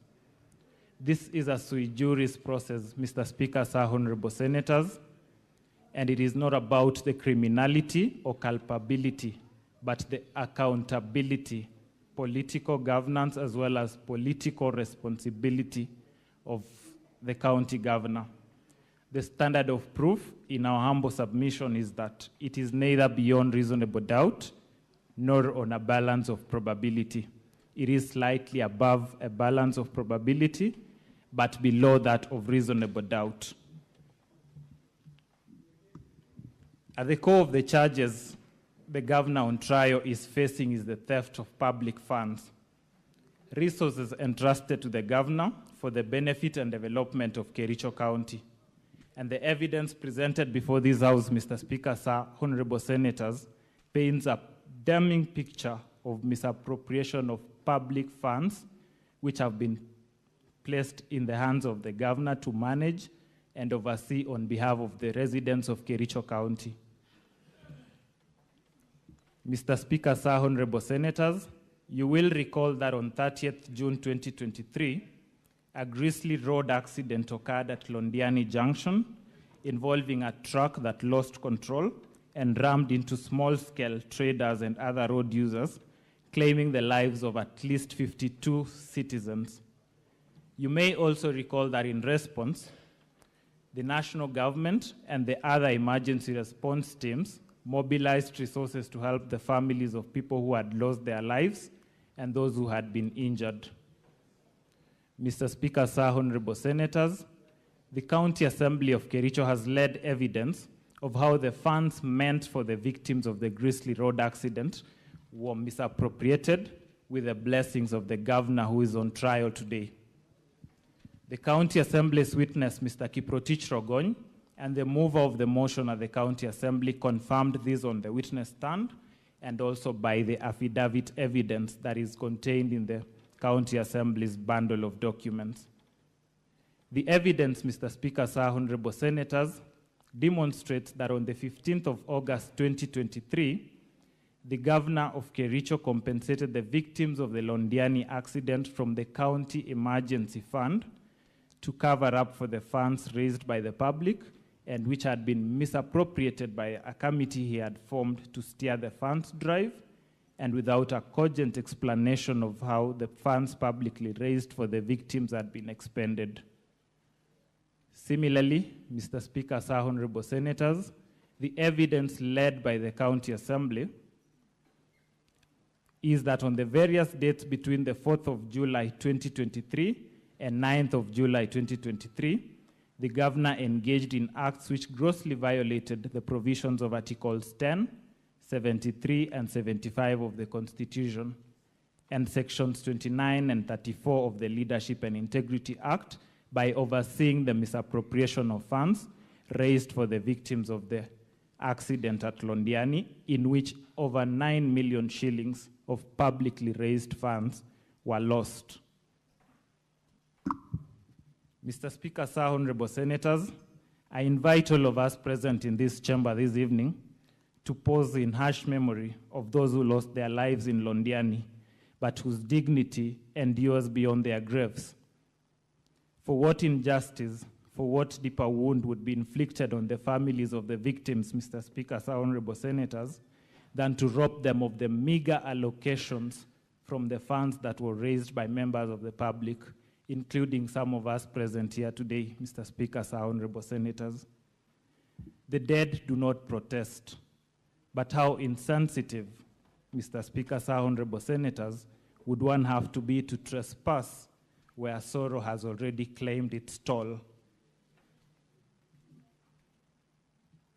Mr. Speaker, sir, honorable senators, the governor has reneged on his undertaking to implement the report of the County Assembly ad hoc committee on the Londiani accident and the misappropriation of funds that followed the accident.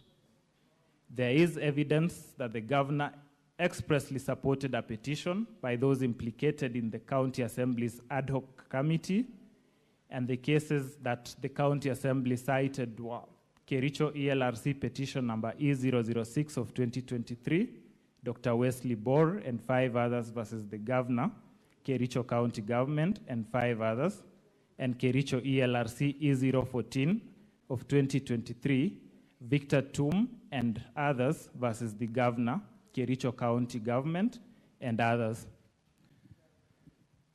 Mr. Speaker, sir, honorable senators, the governor has allowed himself, and the County Assembly has led evidence to this effect.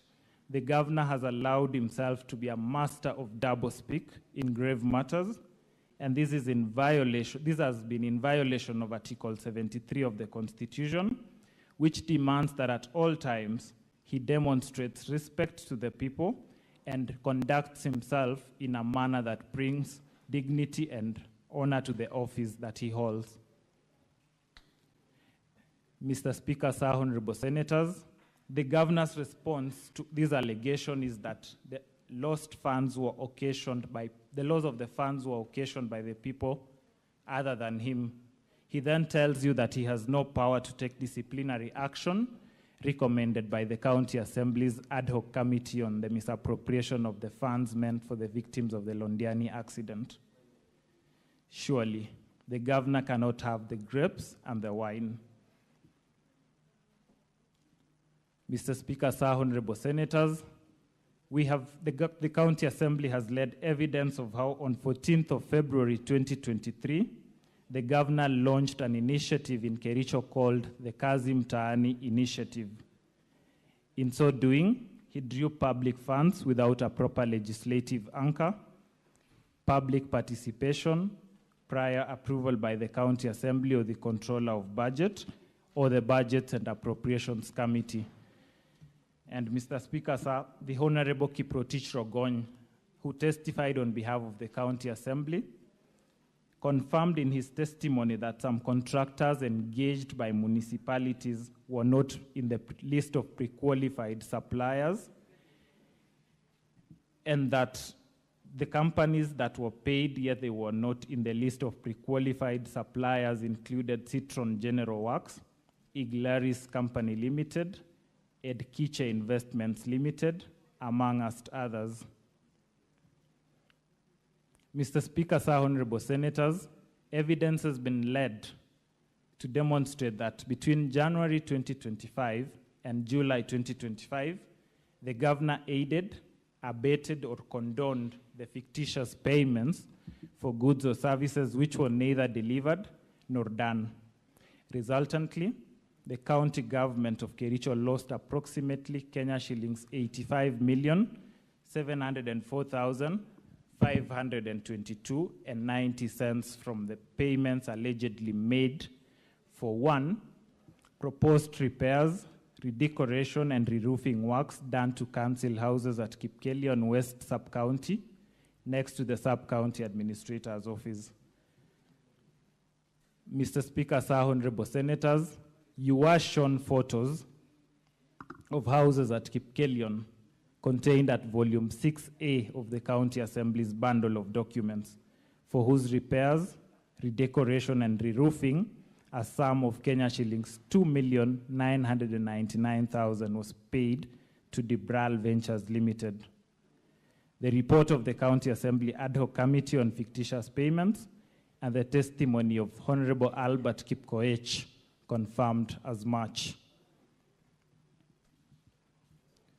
Mr. Speaker, sir, honorable senators, the County Assembly of Kericho has tabled before the Senate evidence of local supplies orders that were generated on 20th of February, printed on the 25th of February, 2025, and signed on the 21st of February, 2025. It was demonstrated that the LSOs were prepared way after the payments had been made, and you were shown that the interim payment certificate indicated a sum of Kenya shillings 2,699,100, yet the payment vouchers indicated that the full sum of Kenya shillings 2,999,000 was paid. Mr. Speaker, sir, no evidence to the contrary has been led by the governor. Evidence has been led, Mr. Speaker, sir, honorable senators, of an event at Chelimo, at a place called Chelimo, which though initially scheduled to be a 5-day event, ended up being a 1-day event. Yet requisitions were made for the 5 days. The County Assembly has demonstrated that contrary to the items listed in the payment voucher, no tea, no snacks, no buffet lunch, or soft drinks were served as alleged in the payment vouchers that were presented. Similarly, there was no public address system with a backup generator or tents that was supplied during the event. Evidence was led of a local supply order in favor of Denby Holdings Limited, which reveals that it was issued on the 20th of February 2025, more than 2 months after the actual event, and more than 3 months after the requisition. That evidence, Mr. Speaker, sir, has not been controverted, and the payments are confirmed by the extracts from the IFMIS, which the County Assembly has supplied to this Honorable House in its bundle of documents. Mr. Speaker, sir, Honorable Senators, the County Assembly has led evidence of a company called Mengro Products Limited that was paid a retention sum of Kenya shillings 395,028 shillings and 63 cents for a project called Whispers Nyakinywa Road in Kidawa Ward. It has been demonstrated that the road was done in 2018-2019 financial year, and as per the documentation provided by the County Assembly, the Inspection and Acceptance Committee was appointed in September 2024, more than 4 years later. Significantly, Mr. Speaker, sir, Honorable Senators, the Assembly has produced a staff redeployment memo confirming that the person named as the Secretary to the Inspection and Acceptance Committee, one Lillian Chelagat, was at the time of the report dated 9th September 2024, not working in the said department and only moved to the department on 10th of January 2025, way after the alleged inspection had been signed by her. Mr. Speaker, sir, Honorable Senators, the County Assembly has led evidence of double payments of retention fees for the same contract. Each of the reports of the Inspection and Acceptance Committee have the same months of September 2024, and each of those reports have the same observations relating to the status of the project. That is, and I quote, bush clearing, grading and graveling activities were done to the required specifications and workmanship was substantially satisfactory, end of quote. Mr. Speaker, sir, Honorable Senators, this observation has been made in several reports, notwithstanding the nature of the project and the defect liability period. And the Assembly has demonstrated that payments for these projects were made on the basis of falsified documents. It has been demonstrated, Mr. Speaker, sir, Honorable Senators, that some of the goods and services and works were procured without following proper procurement processes. There were no tender opening committees, as required by the Public Procurement and Assets Disposal Act at Section 78, as read together with the regulations on public procurement and asset disposal. Similarly, the Assembly has led evidence that there were no professional opinions done to the accounting officers as required by Section 84 of the Public Procurement and Asset Disposal Act 2015. Mr. Speaker, sir, Honorable Senators, evidence has been led to the effect that in the financial year 2024-2025, the Department of Agriculture, Livestock and Cooperative Management budgeted a sum of Kenya shillings 14,980,640 for the purchase of soya, beans, sunflower seed cake, and cotton seed cake to support cooperative societies within the county of Kericho. Anomalies in the procurement process have been demonstrated, and the ad hoc committee on fictitious payments noted that at the time the payments were made, no supplies had been done to the various cooperatives, despite full payments having been made to the suppliers. Mr. Speaker, sir, Honorable Senators, funds allocated for critical services, including healthcare, strategic intervention programs, and infrastructure have been siphoned for personal enrichment and clandestine interest within the county government of Kericho. You have been treated to attempts to deflate the issues on misappropriation of funds, and you have been told that the mover of the motion is hell-bent on getting the governor out of office by whatever means. You have also been told, all in an attempt to deflect from the main issues, that the impeachment proceedings are motivated by other interests.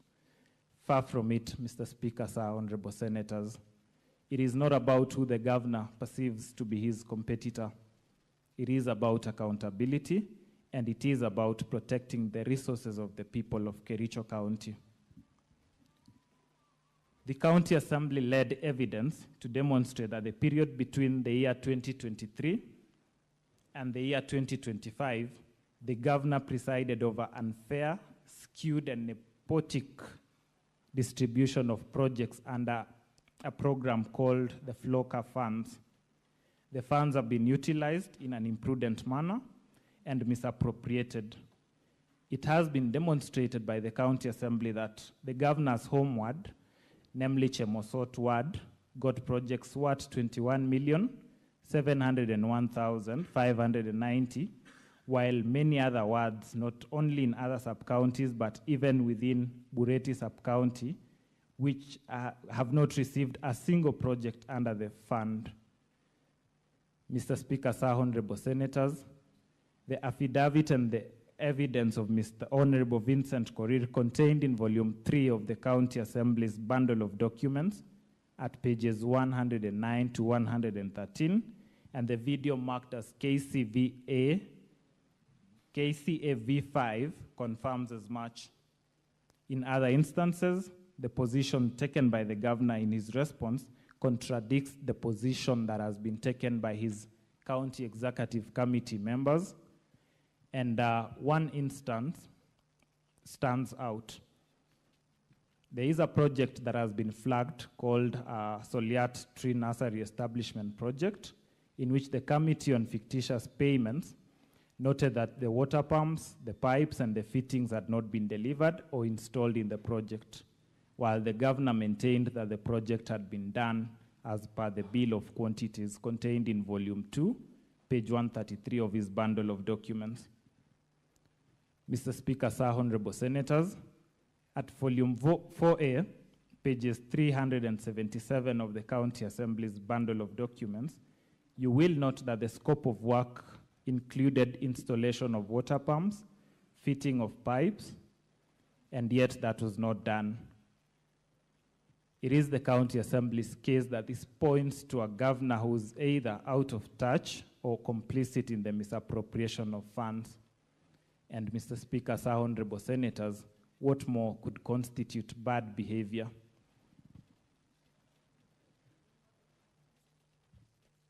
Mr. Speaker, sir, honorable senators, on the 3rd of September 2024, the governor engaged in acts of misconduct, gross misconduct, and grossly violated the provisions of Articles 10, 73, 75, 174, and 185 of the Constitution, and abused his office by writing to the Speaker of the County Assembly, purporting to direct the Speaker on inter alia the timelines within which the Speaker should give the chief officers who are summoned by the Assembly for questioning in exercise of the County Assembly's mandate.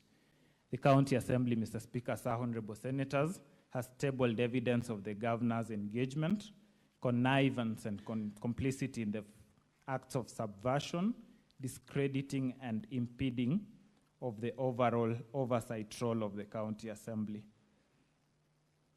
Mr. Speaker, sir, honorable senators, in response to all these grave allegations that have been leveled against the governor of Kericho on misappropriation of funds, he has elected to hinge his defense on technicalities and mere denials. The documentary evidence presented, the audit reports, and the testimonies presented by the witnesses who testified before this Honorable House paint a totally different picture. They paint a consistent picture of systemic misappropriation of funds. The gravity and volume of irregularities cannot be explained away by mere administrative lapses.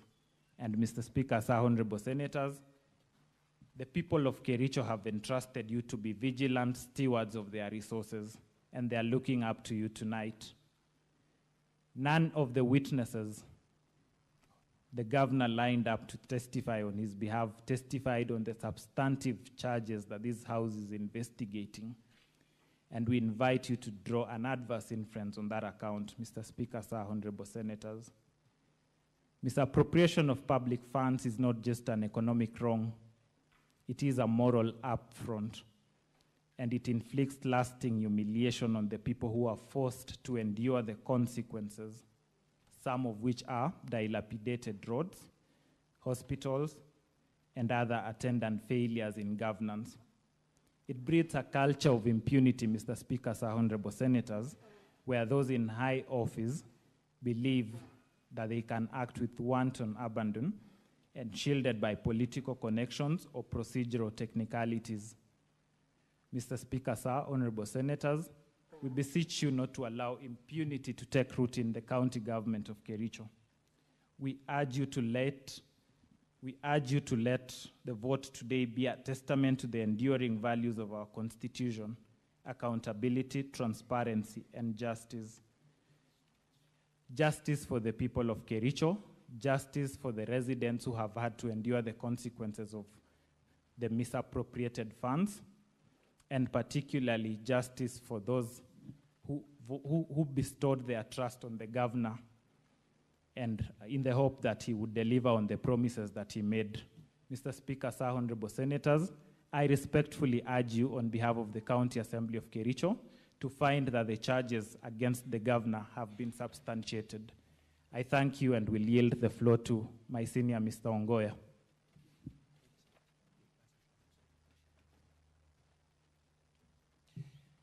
Thank you, Mr. Speaker, sir, and thank you, distinguished senators.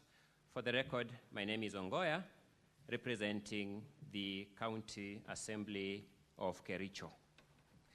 I wish to begin by making an overall observation that after all the charges that were leveled and all the evidence particularized of impropriety against the governor chose not to take the witness stand and answer to any of those charges.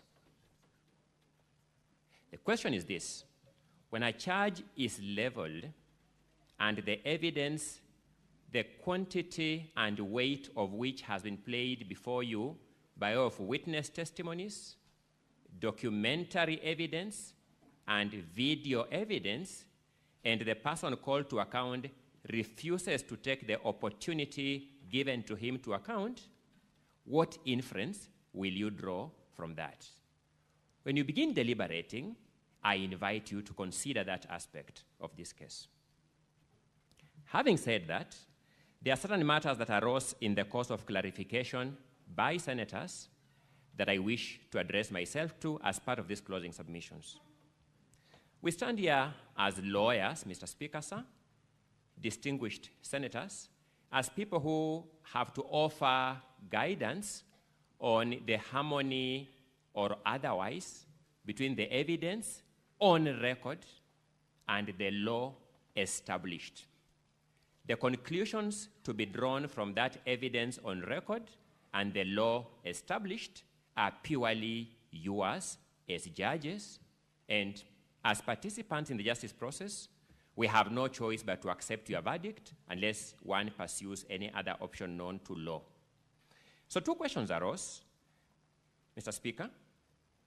Distinguished Senator Onyonka presented to the expert witness a question in the form of that both the passwords and the usernames to this system were made accessible to all MCAs. Mr. Speaker, sir, let the Hansard record me as saying that there is no such claim made by any witness before this assembly. The witness before this, the evidence before this Senate has been and remains this. 2 links were sent to MCAs. Link number 1 communicated IPPD numbers which were to be used as the user names. A username, to my lay understanding, is like my email address, which I put on my letterheads and put on my contact numbers, which is itself not a risk. The second link was the voting link. It went with the instruction that every individual MCA will use their own ID, national identification card numbers, to vote, so that the aspect of the passwords were never communicated to everybody at all. I have been a participant in the processes of this House, both as an academic and as an advocate, as I'm doing, and I know that there is a rule in this House of accuracy of facts. Whenever one makes a decision, the accurate fact is that no witness, both from the governor's side or the assembly side or the expert, stated anything to the effect that people's ID numbers were communicated to everybody. It is important that that fact is captured by the record and the decision makers so that a decision is made on the correct set of facts. Secondly, a question arose from the clarifications as to whether there was a possibility of geolocation of these IP addresses. I can do no better, because I am no IT expert and cannot pretend to be one, than to look at this Senate's own appointed expert. At page 13 of that expert's report is IP address lookup. Page 13 of that is IP address lookup. Then it says geolocation data from, then there are some details there, but I'm interested in the country, Kenya, region, Kericho.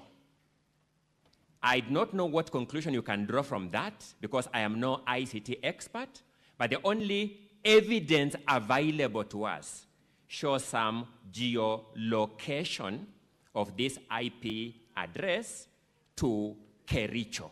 I thought that is an important question for you to take into account.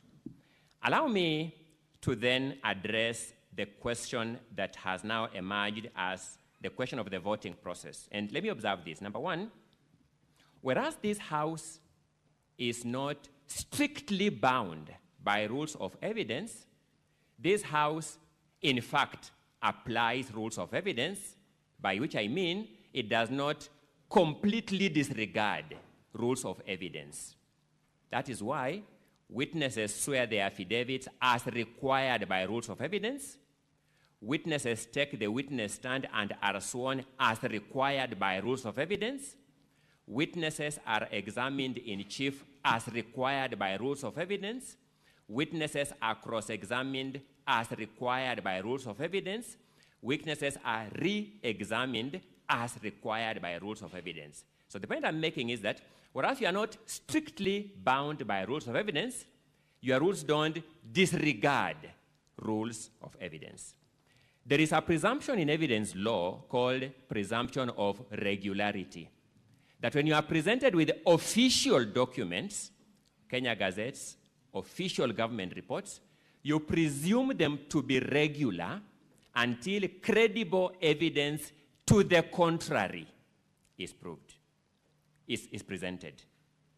The County Assembly has presented you evidence of 33 MCAs voting for the impeachment of this governor. The County Assembly has given you an expert witness who has said, as far as is concerned, these 33 MCAs voted for the impeachment of this governor. The governor has presented an expert here. That expert has not controverted that factual content of the official document, the Hansard, that in fact 33 MCAs voted for this governor. This Senate, faced with those two witnesses, has called its own ICT expert. That ICT expert has returned a verdict that from the information available to him, in fact, 33 MCAs voted for the impeachment of this governor. It forces, therefore, it demands, therefore, us to conclude that no evidence has been presented that challenges the Hansard of the County Assembly and the resolution of the County Assembly that 33 MCAs voted for the governor. Let us look at the attempts to challenge that position. First, the records will show you, for you, were premeditated claims. He entertained these claims in advance of the voting process. His advocate is captured in the Hansard of the County Assembly saying, we know that people have voted for or will vote for 4 members of the County Assembly. This was said in advance of the voting. Let us look at this carefully. An MCA comes and tells you that 18 MCAs left their phones in the car. The MCA who came here, Honorable Anita Mibei, confirms she had her phone inside the chamber. It means the allegation that these MCAs left their phones inside the car is not worth of any credit. That's what it logically means. She introduces a new nuance of her phone going off, which was not contained anywhere in the affidavits she presented before this House. All MCAs who came here confirmed that they were all in the House. All the 47 MCAs were present in the House. All the MCAs were given an opportunity to vote. The Speaker announced that all of you have an opportunity to vote, and here is the voting method. And if any one of you has difficulties, go to the gadgets presented to you by this assembly and be assisted to cast your vote. No MCA says, I attempted to cast my vote as guided and anyone frustrated me. No MCA says so. The governor makes a claim that 4 MCAs did not in fact vote. The system returns them to have voted. One of those 4 MCAs comes before you with another affidavit. She's called Edna, and says, in fact, the contents of the other affidavit is wrong. In fact, I voted, and in fact, I never signed the other affidavits. What is the net effect of this development? The net effect of this development can only be one distinguished senators, and that is the claim that these 4 MCAs did not vote is not believable. That's the only conclusion you can draw. So, let us face this. The governors, I'll come to that in a short while and I'll begin analyzing those witnesses one by one. But let me address you on the lack of logic in the totality of the governor's case theory. There were 47 MCAs entitled to vote in Kericho County Assembly on the 15th of August, 2025. If you believe, as the governor believed, and as his council believed, that someone voted for you with your credentials, the logical thing is to attempt to log in with those credentials and say, I was unable to log in because somebody had already used them as passwords to log in. That's the logical thing. The other thing, if you believe that the system was capable of double voting, is to log in and vote yourself. Because once you log in and vote yourself, and somebody else has double voted, the system will return more votes than the registered voters. That's the logical thing. So I do not know, Mr. Speaker, sir, distinguished senators, whether we have a case of imprudence or dishonesty on the part of these witnesses. But I want you, when you consider this matter in your own debate, to tell me how somebody will fail to take advantage of these two possible and irrefutable evidence creating acts and come and present another one to tell you, I did not vote. And let's face it, these are the very MCAs you saw by your own clip, the governor's council at the assembly telling them, stand up and demonstrate you will vote support the governor. One of them says they had met the governor earlier and they had agreed on that position. First, that is legislative impropriety. Will you believe a representative of the people who confesses to have engaged in that conduct? I am inviting you to find the overall conduct of these people to be not worth of your credit. But let me point out something else. Mr. Peter Wanyama, advocate for the governor, says, in fact, he logged into this system twice and voted. The county assembly's expert has not seen that login of his. The governor's own expert today has confirmed he didn't see that login by Peter. The independent expert by this house has confirmed he didn't see that login by Peter Wanyama. It means the governor's case theory is found on a shameless lie that an advocate of the High Court of Kenya, and our profession, Mr. Speaker, sir, thankfully for me, you belong to this profession, and distinguished senators, some of you belong to this profession, abhors an advocate vouching for his client. An advocate presents evidence as presented by witnesses and the law established.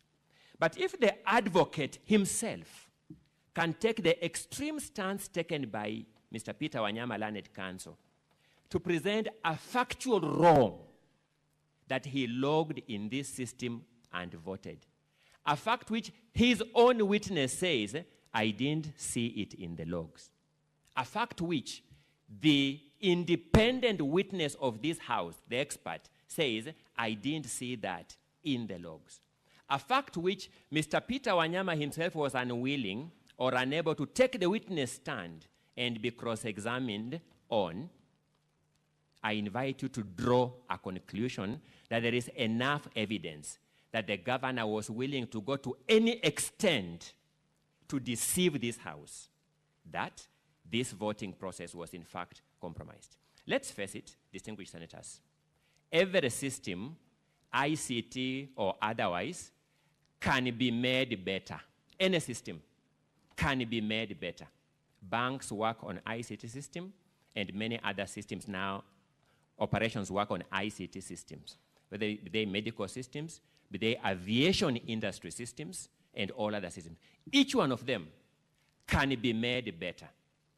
The fact that the system adopted by the County Assembly of Kericho can be made better is not a basis for invalidating that which it has done. The only basis for invalidating that which it has done is credible and irrefutable evidence that the system was in fact compromised, not capable of being compromised. No single witness before you has brought that evidence that this system was in fact compromised. Learned Senior Counsel, Mr. Katwa Kigen, I would reiterate, Mr. Speaker, sir, one of the most courteous counsel that I know, one of the most polite counsel I know, and a mentor to many young lawyers that I teach, came here and this, in his opening remarks, which are captured at page 25 of Wednesday this week morning, observes that this site was pulled down, and in a response to the PO, it was brought up again. The logs by these witnesses would have shown that act of pulling down the site and re-uploading the site. Not the county assembly's witness, not the governor's witness, not the independent witness of this Senate has captured that log of interference with this site by pulling it down and re-uploading it.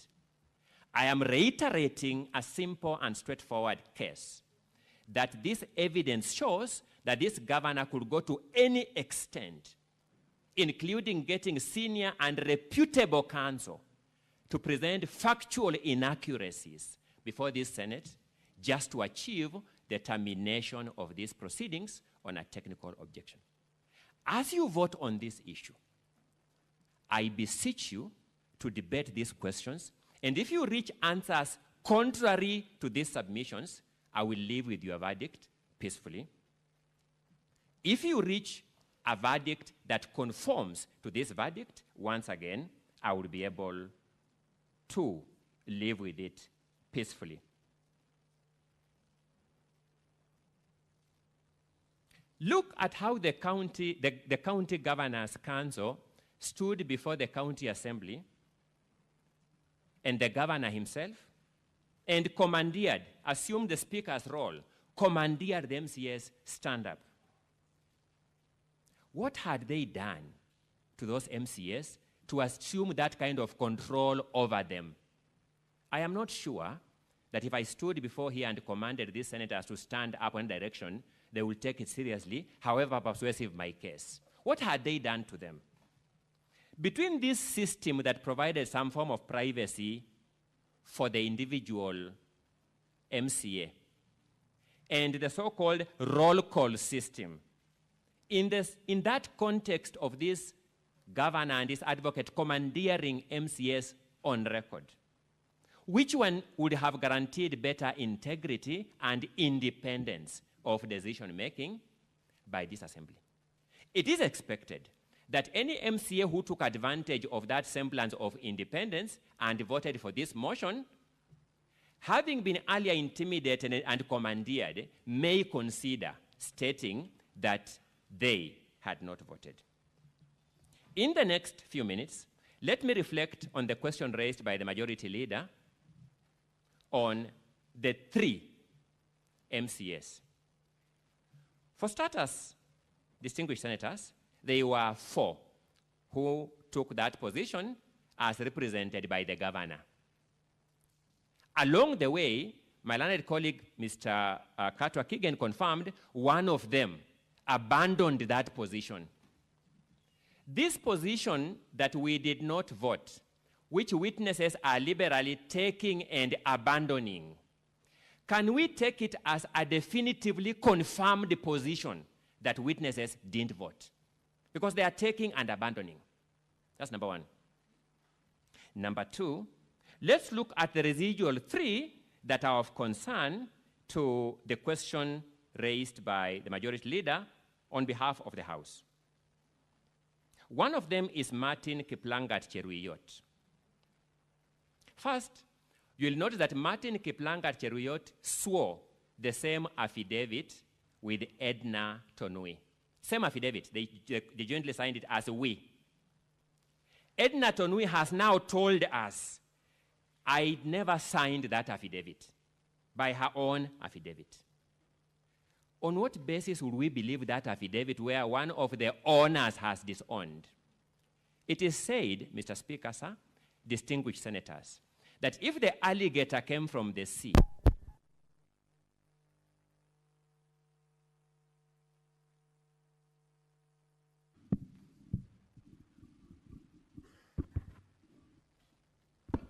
systems do this, an expert told to audit this system can recommend some things that can make this not to happen. It does not mean that what we are doing here is invalid.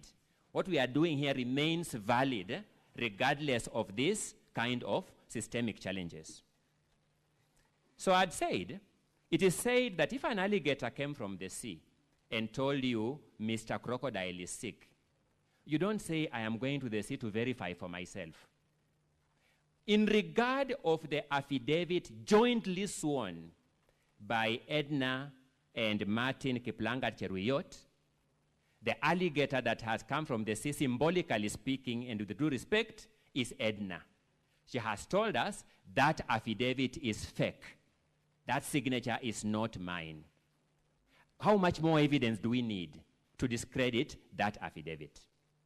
Then comes the other joint affidavit of the 18 MCS, on which again Edna's name is indicated. She has come from the sea and told us that affidavit is fake. I didn't sign it. Why would we believe anything from that affidavit? So that would be the approach, Majority Leader, distinguished senators, if I were confronted with that evidentiary question. But that is not enough. That is not enough. Consider the evidence of Amos Birir Trump, who is asked a simple question, Mr. Speaker. This affidavit you claim to have signed jointly, the 18 of you, what time did you sign it? Daytime or nighttime? He says he signed it after lunch.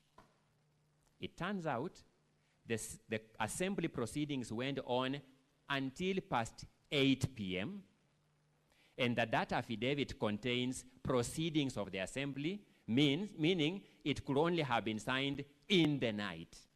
Normal advocates would have closed their offices at that time. They would tell their clients to come back tomorrow. Can we believe that witness who says those things? I say this because what is before you is whether you have credible evidence to disturb the presumption of regularity of the county assembly's Hansard and resolution as communicated to you. Let's then look at this Amos Birir, the Trump. He came here as an old man, stated his age, and initially looked very credible, even to me, initially. When confronted by learned colleague, Mr. Mutuma, in cross-examination, I do not know what your assessment of him was. Let me just say, in my assessment, he struck me as an old man, yes, but not very honest.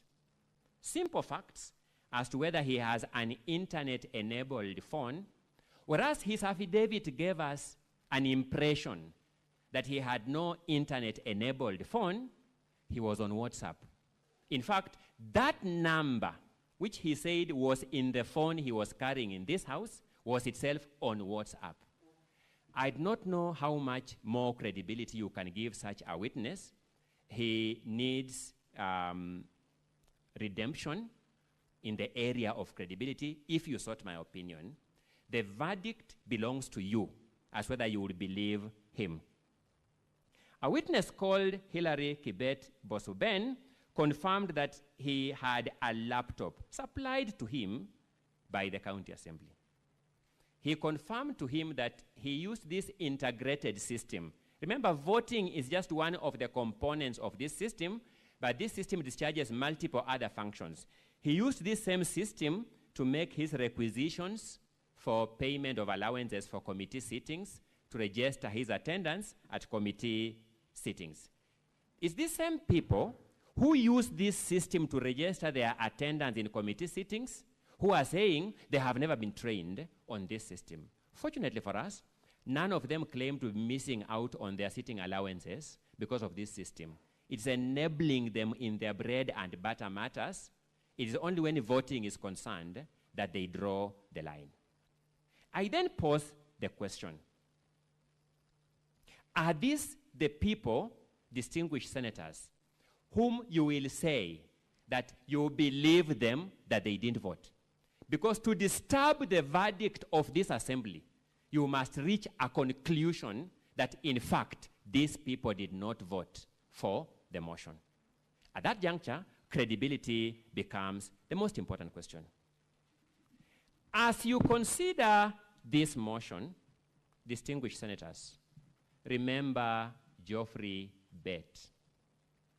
Geoffrey Bett appeared before you as a person living with a disability, a mobility-related disability. He poured his heart out to you. He told you, I have come before you as part of my healing process. He told you, this governor confronted me in a joint sitting of the CECs and COs.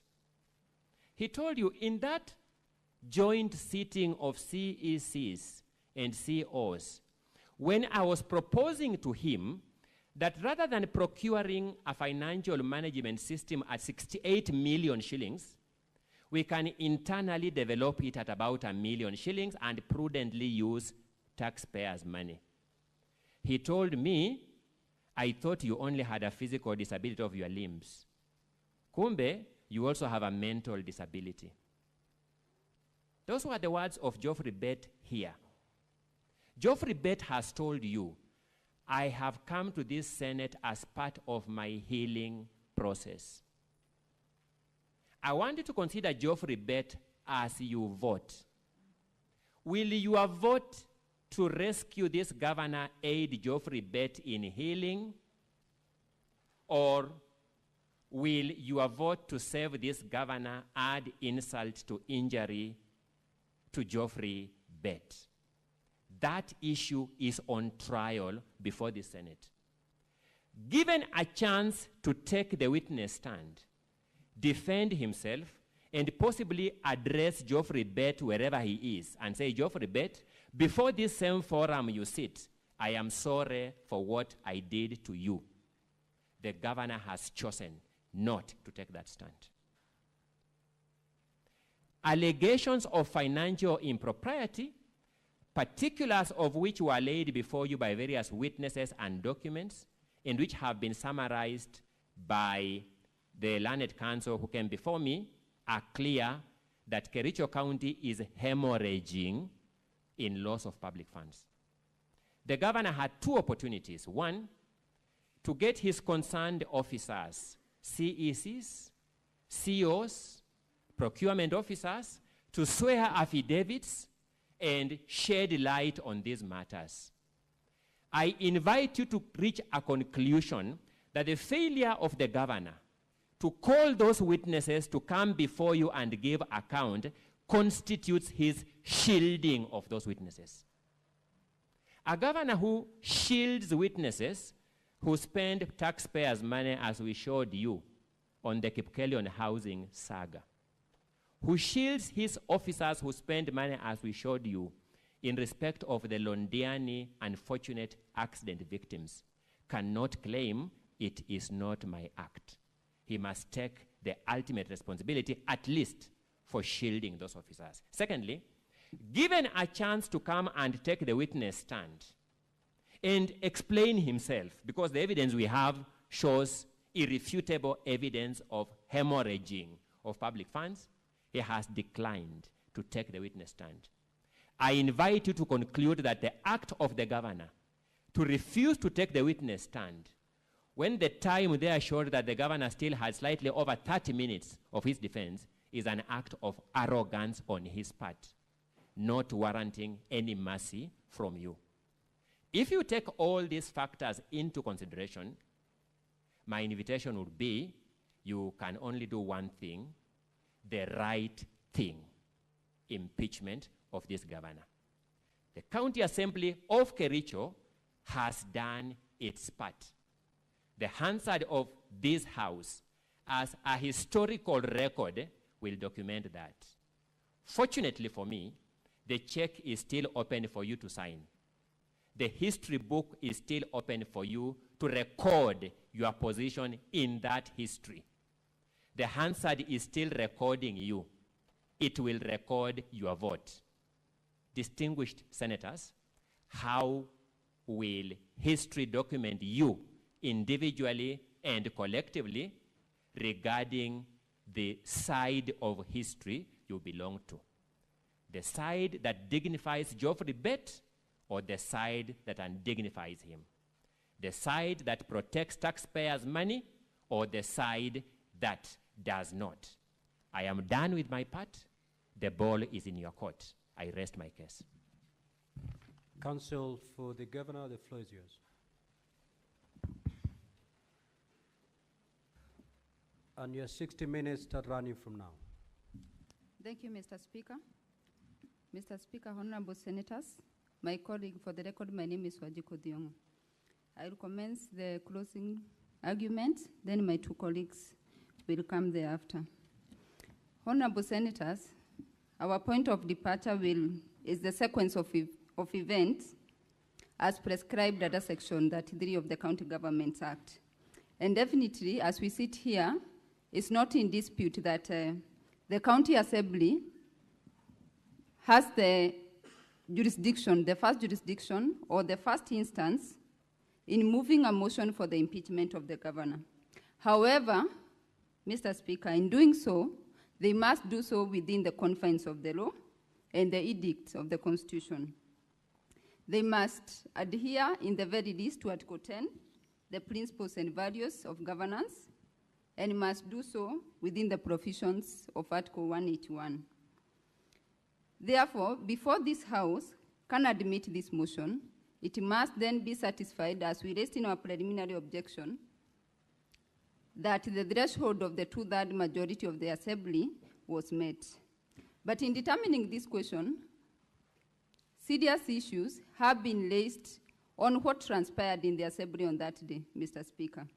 Several clips, videos have been played in this House on what transpired. And what can be seen is that from those videos and the picture which has been painted is that for the first time, the Kericho County Assembly introduced electronic voting system. The MCAs had never been trained about this system. It has not been controverted by our colleagues from the side of the Assembly. It's also in addition that it is on the floor of that motion that the Speaker of the Assembly informed the MCAs that now the electronic voting system had been deployed. From the ICT officer of the Assembly, Mr. Alfred Kimtai, Mr. Speaker, when that question was put to him, he admitted that the system was deployed 2 days before. The MCAs had not been given an opportunity to interact with the system, create their own passwords, so that the vote which they are going to cast is going to be linked to a particular MCA. This goes to the verifiability of that particular vote. It is not about the numbers at this point. It's about the process within which that election was undertaken. Because an election is not just an event, it's a process, Mr. Speaker. It can also be seen from those clips which have been played in this House that there was a division in the Assembly. And when there is a division, the standing order requires that a roll call vote is taken on that issue. The issue was raised by one Gabriela, who has been called as a witness before this House, and was supported by 17 others, making a total of 18. And it is at that point, the standing order number 79, honorable senators, that required the Speaker to direct a roll call vote to be undertaken on that issue, Mr. Speaker. However, the Speaker of the Assembly instead went on to declare that the voting was going to proceed electronically. It is not clear why at this point, for a matter of this magnitude, because as we sit here, the decision that is going to be undertaken, that was undertaken by the Assembly, is going to take away the political right of the governor, because he was declared as the duly elected governor. But on the same breath, it's going to take away the decision and the will of the people of Kericho County. So that a matter of this magnitude, it has not been explained by the Assembly why was the rush to use the system, which was being piloted for the first time, to vote on this motion, Mr. Speaker. And looking at that system and the various questions which have been raised by the honorable senators, it's clear that the system had serious doubts. There were serious issues of manipulation, and the 3 ICT experts, as they came here, they could not clarify or clear the doubts which were raised by the senators. There was issues which were raised about the geographical location of the particular votes. And as we stand here, every vote could not have been linked to the geographical location. And the answer is one. the configuration or the manner in which the system has been set does not secure the votes. Mr. Speaker, it is also admitted, it's not disputed, that on the material day, I have heard the counsel for the governor indicate that the username is like the email address, and the password was unique, but in this case, it was an ID number. How many times do we sign with our ID numbers when called upon? It is clear from the list of even the laptops that was applied to them that they had to write their own ID numbers. As they sign various registers, Mr. Speaker, they had to indicate the ID numbers. So what is unique about the ID numbers when we talk about a password? And it is clear from the 3 ICT experts that the two-factor authentication or the multi-factor authentication was not created for this system, so that every particular vote can be linked to the MCA. Also at the same time, from the Hansard at page 195 of the governor's Bado, the Speaker himself of the Assembly publicly announced that the ID number is the password. So it was no longer a secret of what the password was, Mr. Speaker. And at the same time, issues arose about whether the MCAs had brought the tools of trade, particularly the gadgets which were required to conduct business. But as it has been shown, is for the first time they were going to use electronic voting. No prior notice had been given to the MCAs, and that was declared on the floor. So that when the MCAs have given evidence that they did not have their phones, they cannot then be faulted, because in the normal conducting of their business back in the Assembly, it is for the first time that they were required to use their phones. Mr. Speaker, it has also been shown also about the user name, which is not disputed, that the first link had all the usernames. And every MCA had access to the link and could then access the username or the IPPD address for the MCAs. And with that, Mr. Speaker, the case for the Assembly is that 3 voted. But the question the House should ask is the verifiability of these 33 votes. Can you link the vote of each and every which was casted or which is said to have been casted to the particular MCA? It has also been admitted that the MAC address in this witness for the devices they have equally not called her to could not be submitted to this House by either of the ICT officers. And with that, even as we narrow down, on the governor's side is that 18 MCAs did not vote. And narrowing it down is that there are 4 disputed votes in this case. That's the vote of Martin Kiprangat, who testified yesterday. We have the vote of Kibet Mosuben. We have the vote of Amos Biril and Edna Chepkirui.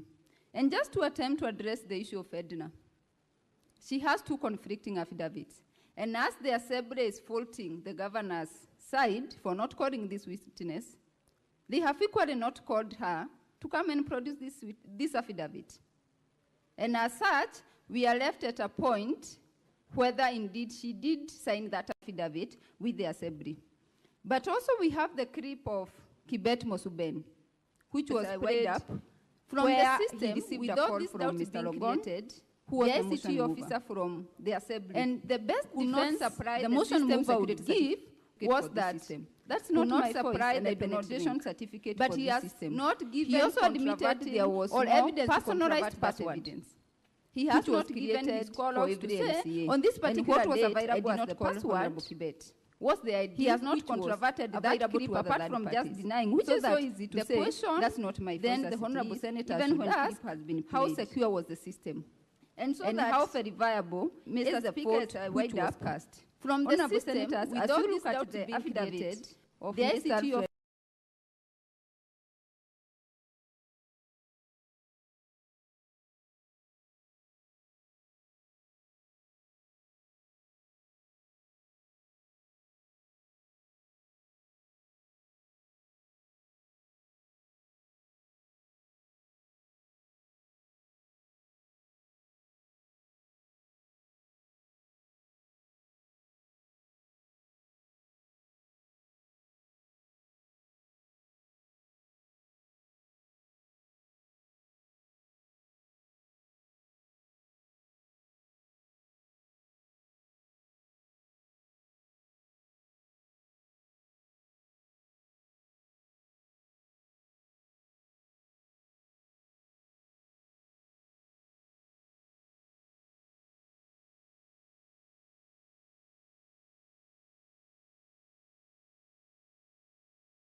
about the verification of the votes and the security of that system. And it's not even in any way comforting.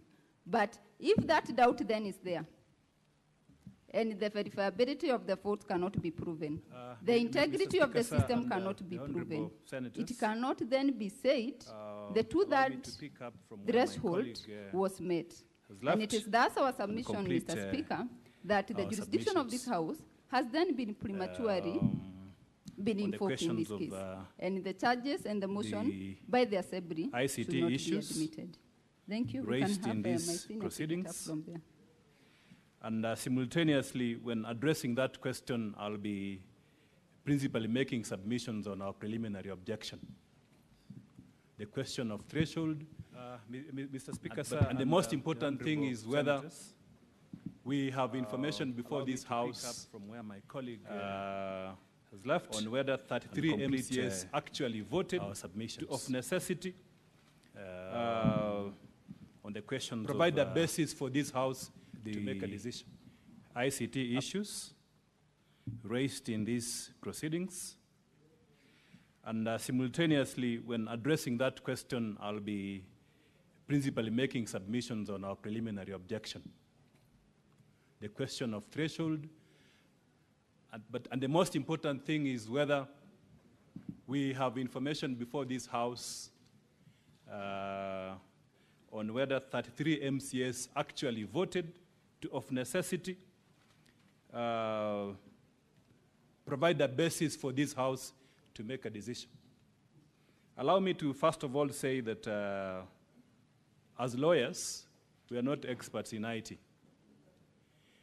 Throughout these proceedings, myself, it's been a learning experience, and up to now, I can say without contradicting myself that I know where the problem is, and I know then in terms of the decision on what went wrong, the vulnerabilities of the system, the missing gaps, the information which is required for purposes of making submissions before this Senate. And it is important to just highlight as a way of reaction to what the learned Ongoya said with respect to lawyers providing evidence. That is not true. This is a house of record. It's a house of evidence. What happened, Mr. Speaker, Madam Speaker, what happened is that the County Assembly created what we call a demo website. A demo website 2 days ago. And that demo website, for us who are participating in this impeachment process, based on the information which was available by the County Assembly in Volume 4A, and that is where I'm going to focus my submissions on. Based on the information available, publicly available, and that's one of the issues which we have demonstrated here as a major vulnerability of this process on the aspect of verifiability, accuracy, and authenticity of the system, confidentiality and data protection, which has a heavy constitutional implication. So one of the, if you look at page 1 of volume 1, volume 4A, if you look at page 1 of volume 4A, there is information which I accessed and which was accessible to anyone at the County Assembly and all the MCAs at that time. The information is the IPPD numbers of the MCAs. That was the username which was supposed to be used to access this site, and that has been confirmed by the testimony of all the expert witnesses here. And the three of them, from the County Assembly, County Executive, and Office of the Governor, and the expert witness from the Senate. Then this system, how do you access it? You access it using an ID number. Again, from the ICT policy and the best practices in software development, we have been told that it is not a proper security safeguard to access such a system with an ID number. So what happened is that the county assembly 2 days ago created a demo website. So with this information that is easily available, it was then possible for anyone to key in and access that system. So it begs then the question, because the ID numbers are contained in volume 4A, that is page 1. The IPPD numbers are in page 4. And it begs a fundamental question which it keeps on recurring in this House, even from the questions which have been asked by the senators and the responses which were given by the ICT expert from government, from the ICT authority.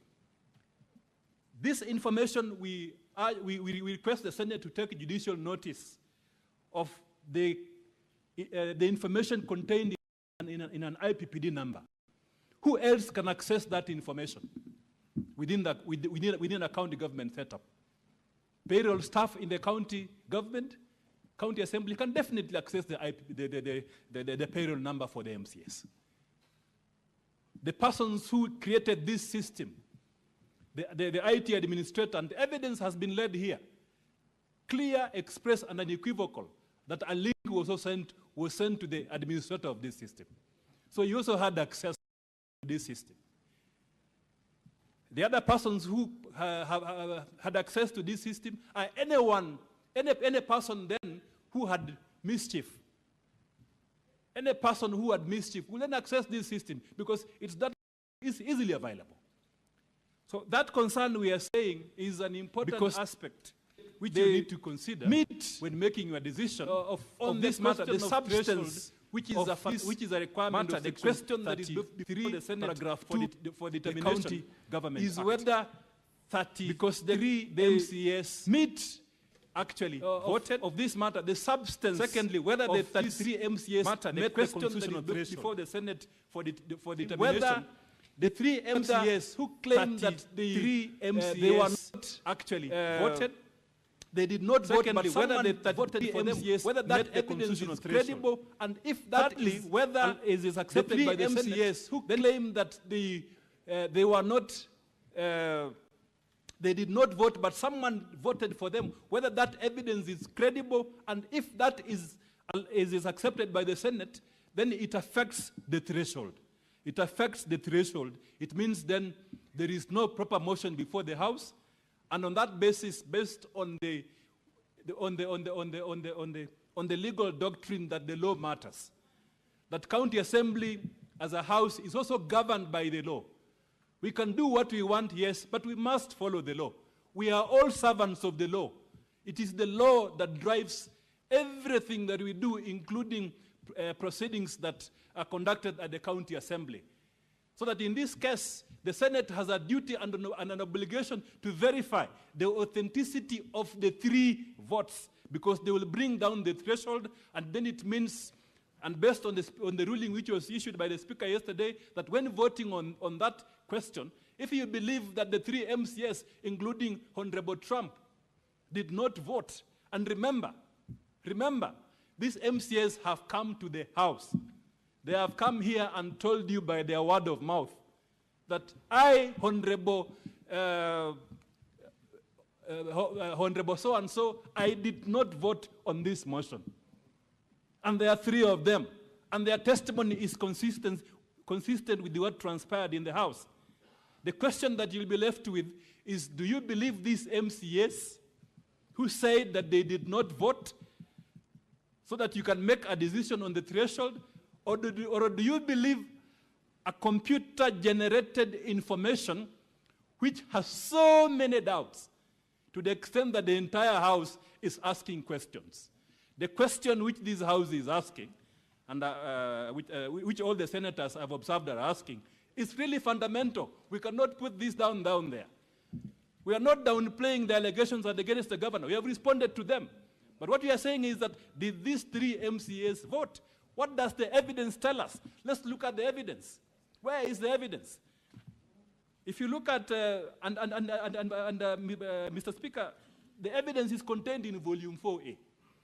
Evidence has been laid here by experts, all of them, that when you vote when you vote using a gadget such as a computer, which is internet enabled, when you vote using a laptop or a tablet or a desktop, there are unique codes that identifies that gadget in the system. This code is known as the MAC address. When you sign into the Wi-Fi, using that gadget, it will leave a digital fingerprint, a digital print, digital evidence on that system for purposes of anyone who then audits that system, checking and ascertaining that MCA A, B, C voted in that system. So that is a fundamental question that we must always ask ourselves when we are determining that preliminary, voting on the preliminary objection. Is there information before this House? Mr. Speaker, sir, when I asked the government ICT expert a question, deliberate question, it is because of that. Because yesterday we were with this ICT officer. We were raising concerns about various things. One, whether the ICT officer from the ICT authorities can be able to comprehensively answer all the questions with the information which they have. We asked the question which was asked by a senator here, whether they can be able to hack into the, do a soft hack. It's called a soft intrusion, whether they can be able to hack into the system to verify the identity of the MAC addresses, to get those logs. We asked that question, and then the ICT officer walked out for 2 hours, and then came back. So we were appreciably apprehensive. What did this ICT officer go out to do for 2 hours? From between 2:30 p.m. and 4:30, after the speaker had issued directions that we need to be there and ensure that this audit is done and it's a time-bound activity. Why would he do that? So we were appreciably apprehensive.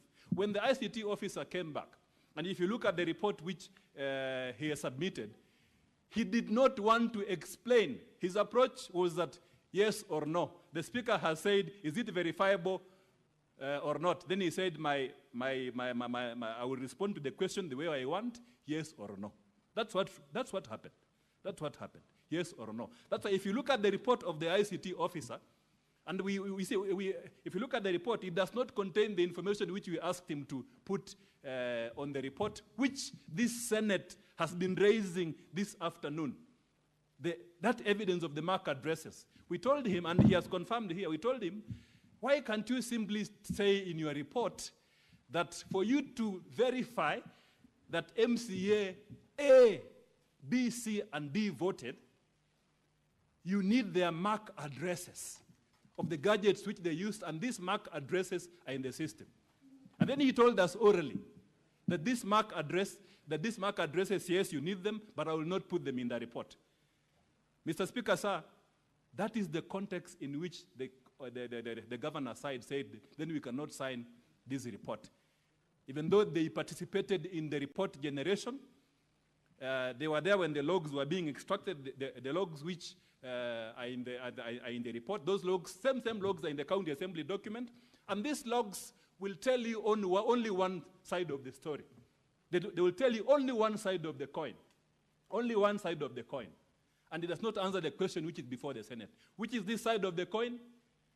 That 33 MCAs voted. Mr. Speaker, sir, let me say here, as part of our submissions, in a very, very clear and succinct manner. Indeed, we have looked at the evidence submitted by the county assembly, the data generated from the system, by the county assembly, and as extracted by this, by the expert speaker, the expert witness, and the expert witness also of the governor. And there is information that 33 MCS actually voted for this motion.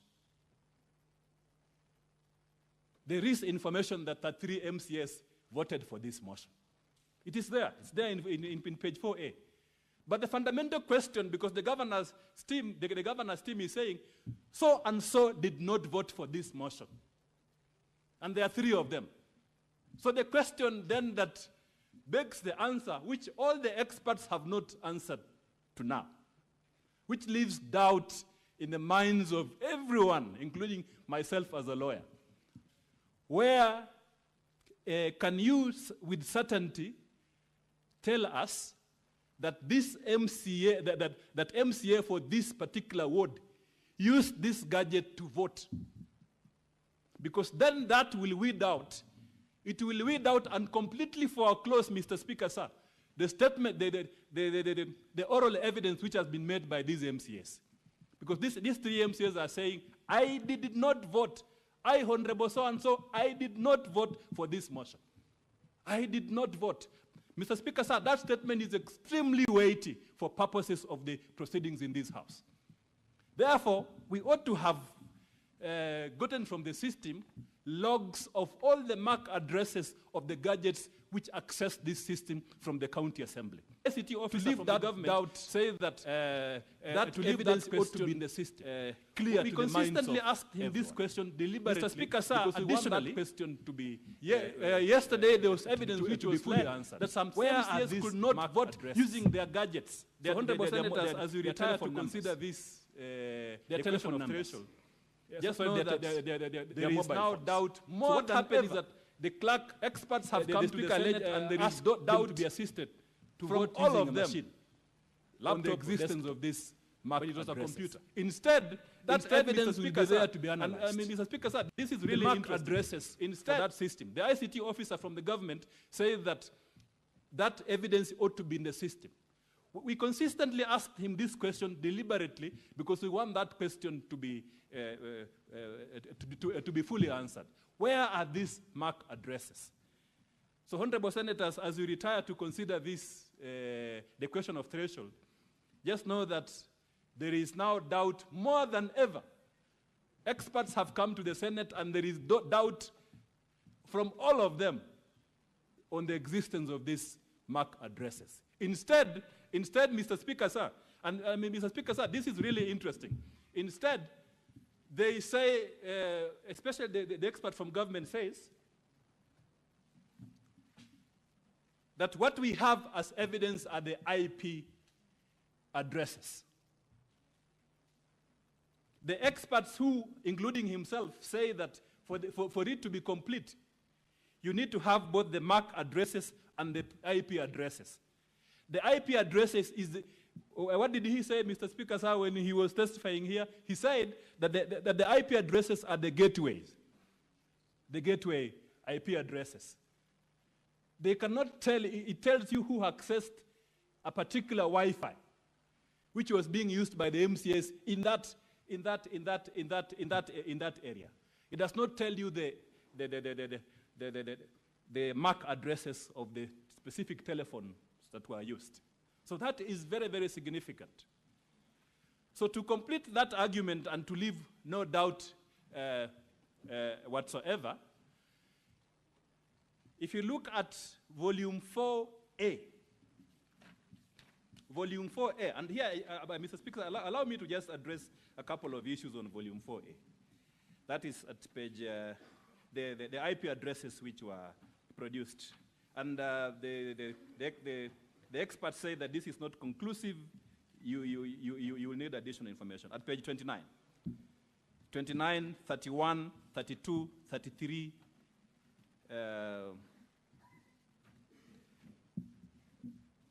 of volume 4A. The Honorable Senator Asige, I don't know whether she's here, probably listening to where she is, asked an extremely important question, Mr. Speaker, sir, which affects the aspect of verifiability. Verifiability. Even on these IP addresses, we have left the issue of the MAC address, of the MAC addresses. Let's look at these IP addresses. I listened to the Honorable Senator Asige asking that question, and I said, maybe that is the real issue that the Senate also need to inquire about. What was the issue? How many Wi-Fi? They say that if you have a gadget and you access the system, you will use a Wi-Fi. That's what they said, Mr. Speaker, sir. Is that right? Yes. They say that then 9 MCAs can have the same IP addresses because they access the same Wi-Fi. Again, that's what they said. I'm not picking this from there. Statements from the word of mouth. So the question is, if you look at these 33 IP addresses at page 29, page 32, page 29, 30, 31, 32. Mr. Speaker, sir, look at these IP addresses. Are these IP addresses the same? Mr. Speaker, sir, there are some which are the same. And this was pointed out. There's an IP address which features really prominently. It appears 9 times.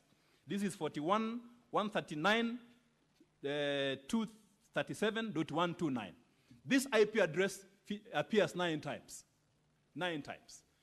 The ICT experts who appeared here say that it's also possible to do a geographical search of these IP addresses. But there is no evidence in the Senate that a geographical search of these IP addresses was done on the aspect of verifiability. But this IP address appears 9 times. So what does it mean? That somebody accessed, they accessed a particular Wi-Fi 9 times. But Mr. Speaker, sir, if you look at these logs, you will see that there are many other IP addresses. So the question is, why are these IP addresses different if you are all within the county assembly premises, the house? You are accessing the same Wi-Fi network. And they say that if you access the same Wi-Fi network, then you need to have the same IP address. So the question is, why are these IP addresses different, Mr. Speaker, sir? Is it possible that the Kericho County Assembly has 6 Wi-Fi routers? Because when I counted, I saw.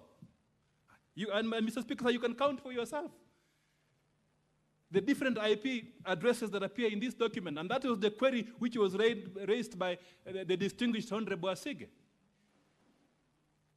So, Mr. Speaker, sir, we submit that we have a very big problem before this House. The problem is that there is no certainty whatsoever based on the testimony of the 3 expert witnesses on who actually voted. Their votes are there, but who actually voted? Instead, Mr. Speaker, sir, the possibility is that somebody may have accessed this publicly available data and voted for anyone else. And that is the information which, that is the evidence that is before the House. And because of time, Mr. Speaker, sir, allow me to then conclude by saying that based on the provisions of Article 10.2 of the Constitution, the system which was deployed by the County Assembly on this vote, Mr. Speaker, sir, on an important matter concerning the removal of a governor from office. That system is not transparent, it is not verifiable, and therefore the results from that system are not verifiable.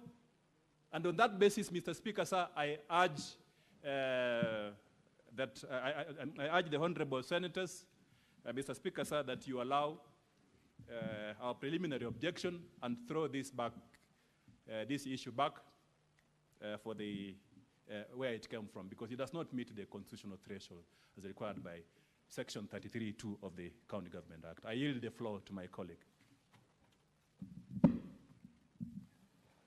For the record, my name is Katwa Kigen, counsel for the governor. And the nature of my submissions will be more towards the aspects of fact.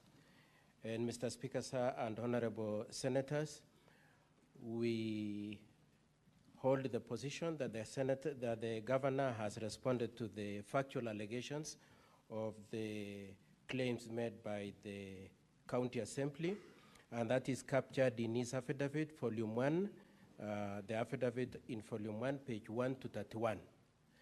And the allegations that had been raised by the County Assembly are 9, and all of them have been answered. It relates to management of a program called NAV-CDP, FLOCA, Kasim Tani, Strategic intervention projects, Londiani accident, dismissals, subversion of county assembly activities, and bullying. All those issues we've answered, and we pray that the senators and Mr. Speaker, sir, they be looked at as answer to the allegations. Now, in more particular, I would like to say this. The allegations are in two categories. The first category is old complaints that were brought here before you in September 2024. And the second set are new claims raised by a report made on 5th of August 2025, and attendant to which an impeachment motion was initiated on 6th of August 2025. In respect to the old complaints, which is constituted of these particular three items, the first one is the issue of Kasim Tani. The second one is the issue of Londiani accident. The third one is the issue of private land. Our first attack on that, Mr. Speaker, sir, is that the standing orders of Kericho County prohibited and prohibits the need to consider those allegations. The standing order number 70A subsection 2 is to this effect. Despite paragraph 1, probably I should read from paragraph 1 for context, 70A says this: a motion by any member for the removal of a county governor by impeachment may be reintroduced in the county assembly on the expiry of 90 days from the date of a vote by the Senate. Subsection 2 is to this effect. Despite paragraph 1, a motion for removal of a county governor by impeachment may be reintroduced in the county assembly on other grounds other than the initial grounds that were highlighted in the previous impeachment proceedings. Mr. Speaker, sir, and honorable senators, I put a lot of premium and emphasis on the use of the word grounds that were highlighted in the previous impeachment. Mr. Speaker, sir, it is our contention, contrary to what Honorable Rogony said when he was testifying, that to the extent to which those grounds were captured in the motion, were moved in the county assembly, were debated in the county assembly, were voted for, and were brought here. To the extent that those things happened, they had fitted into that word of highlighting. And for that reason, Mr. Speaker, sir, and honorable senators,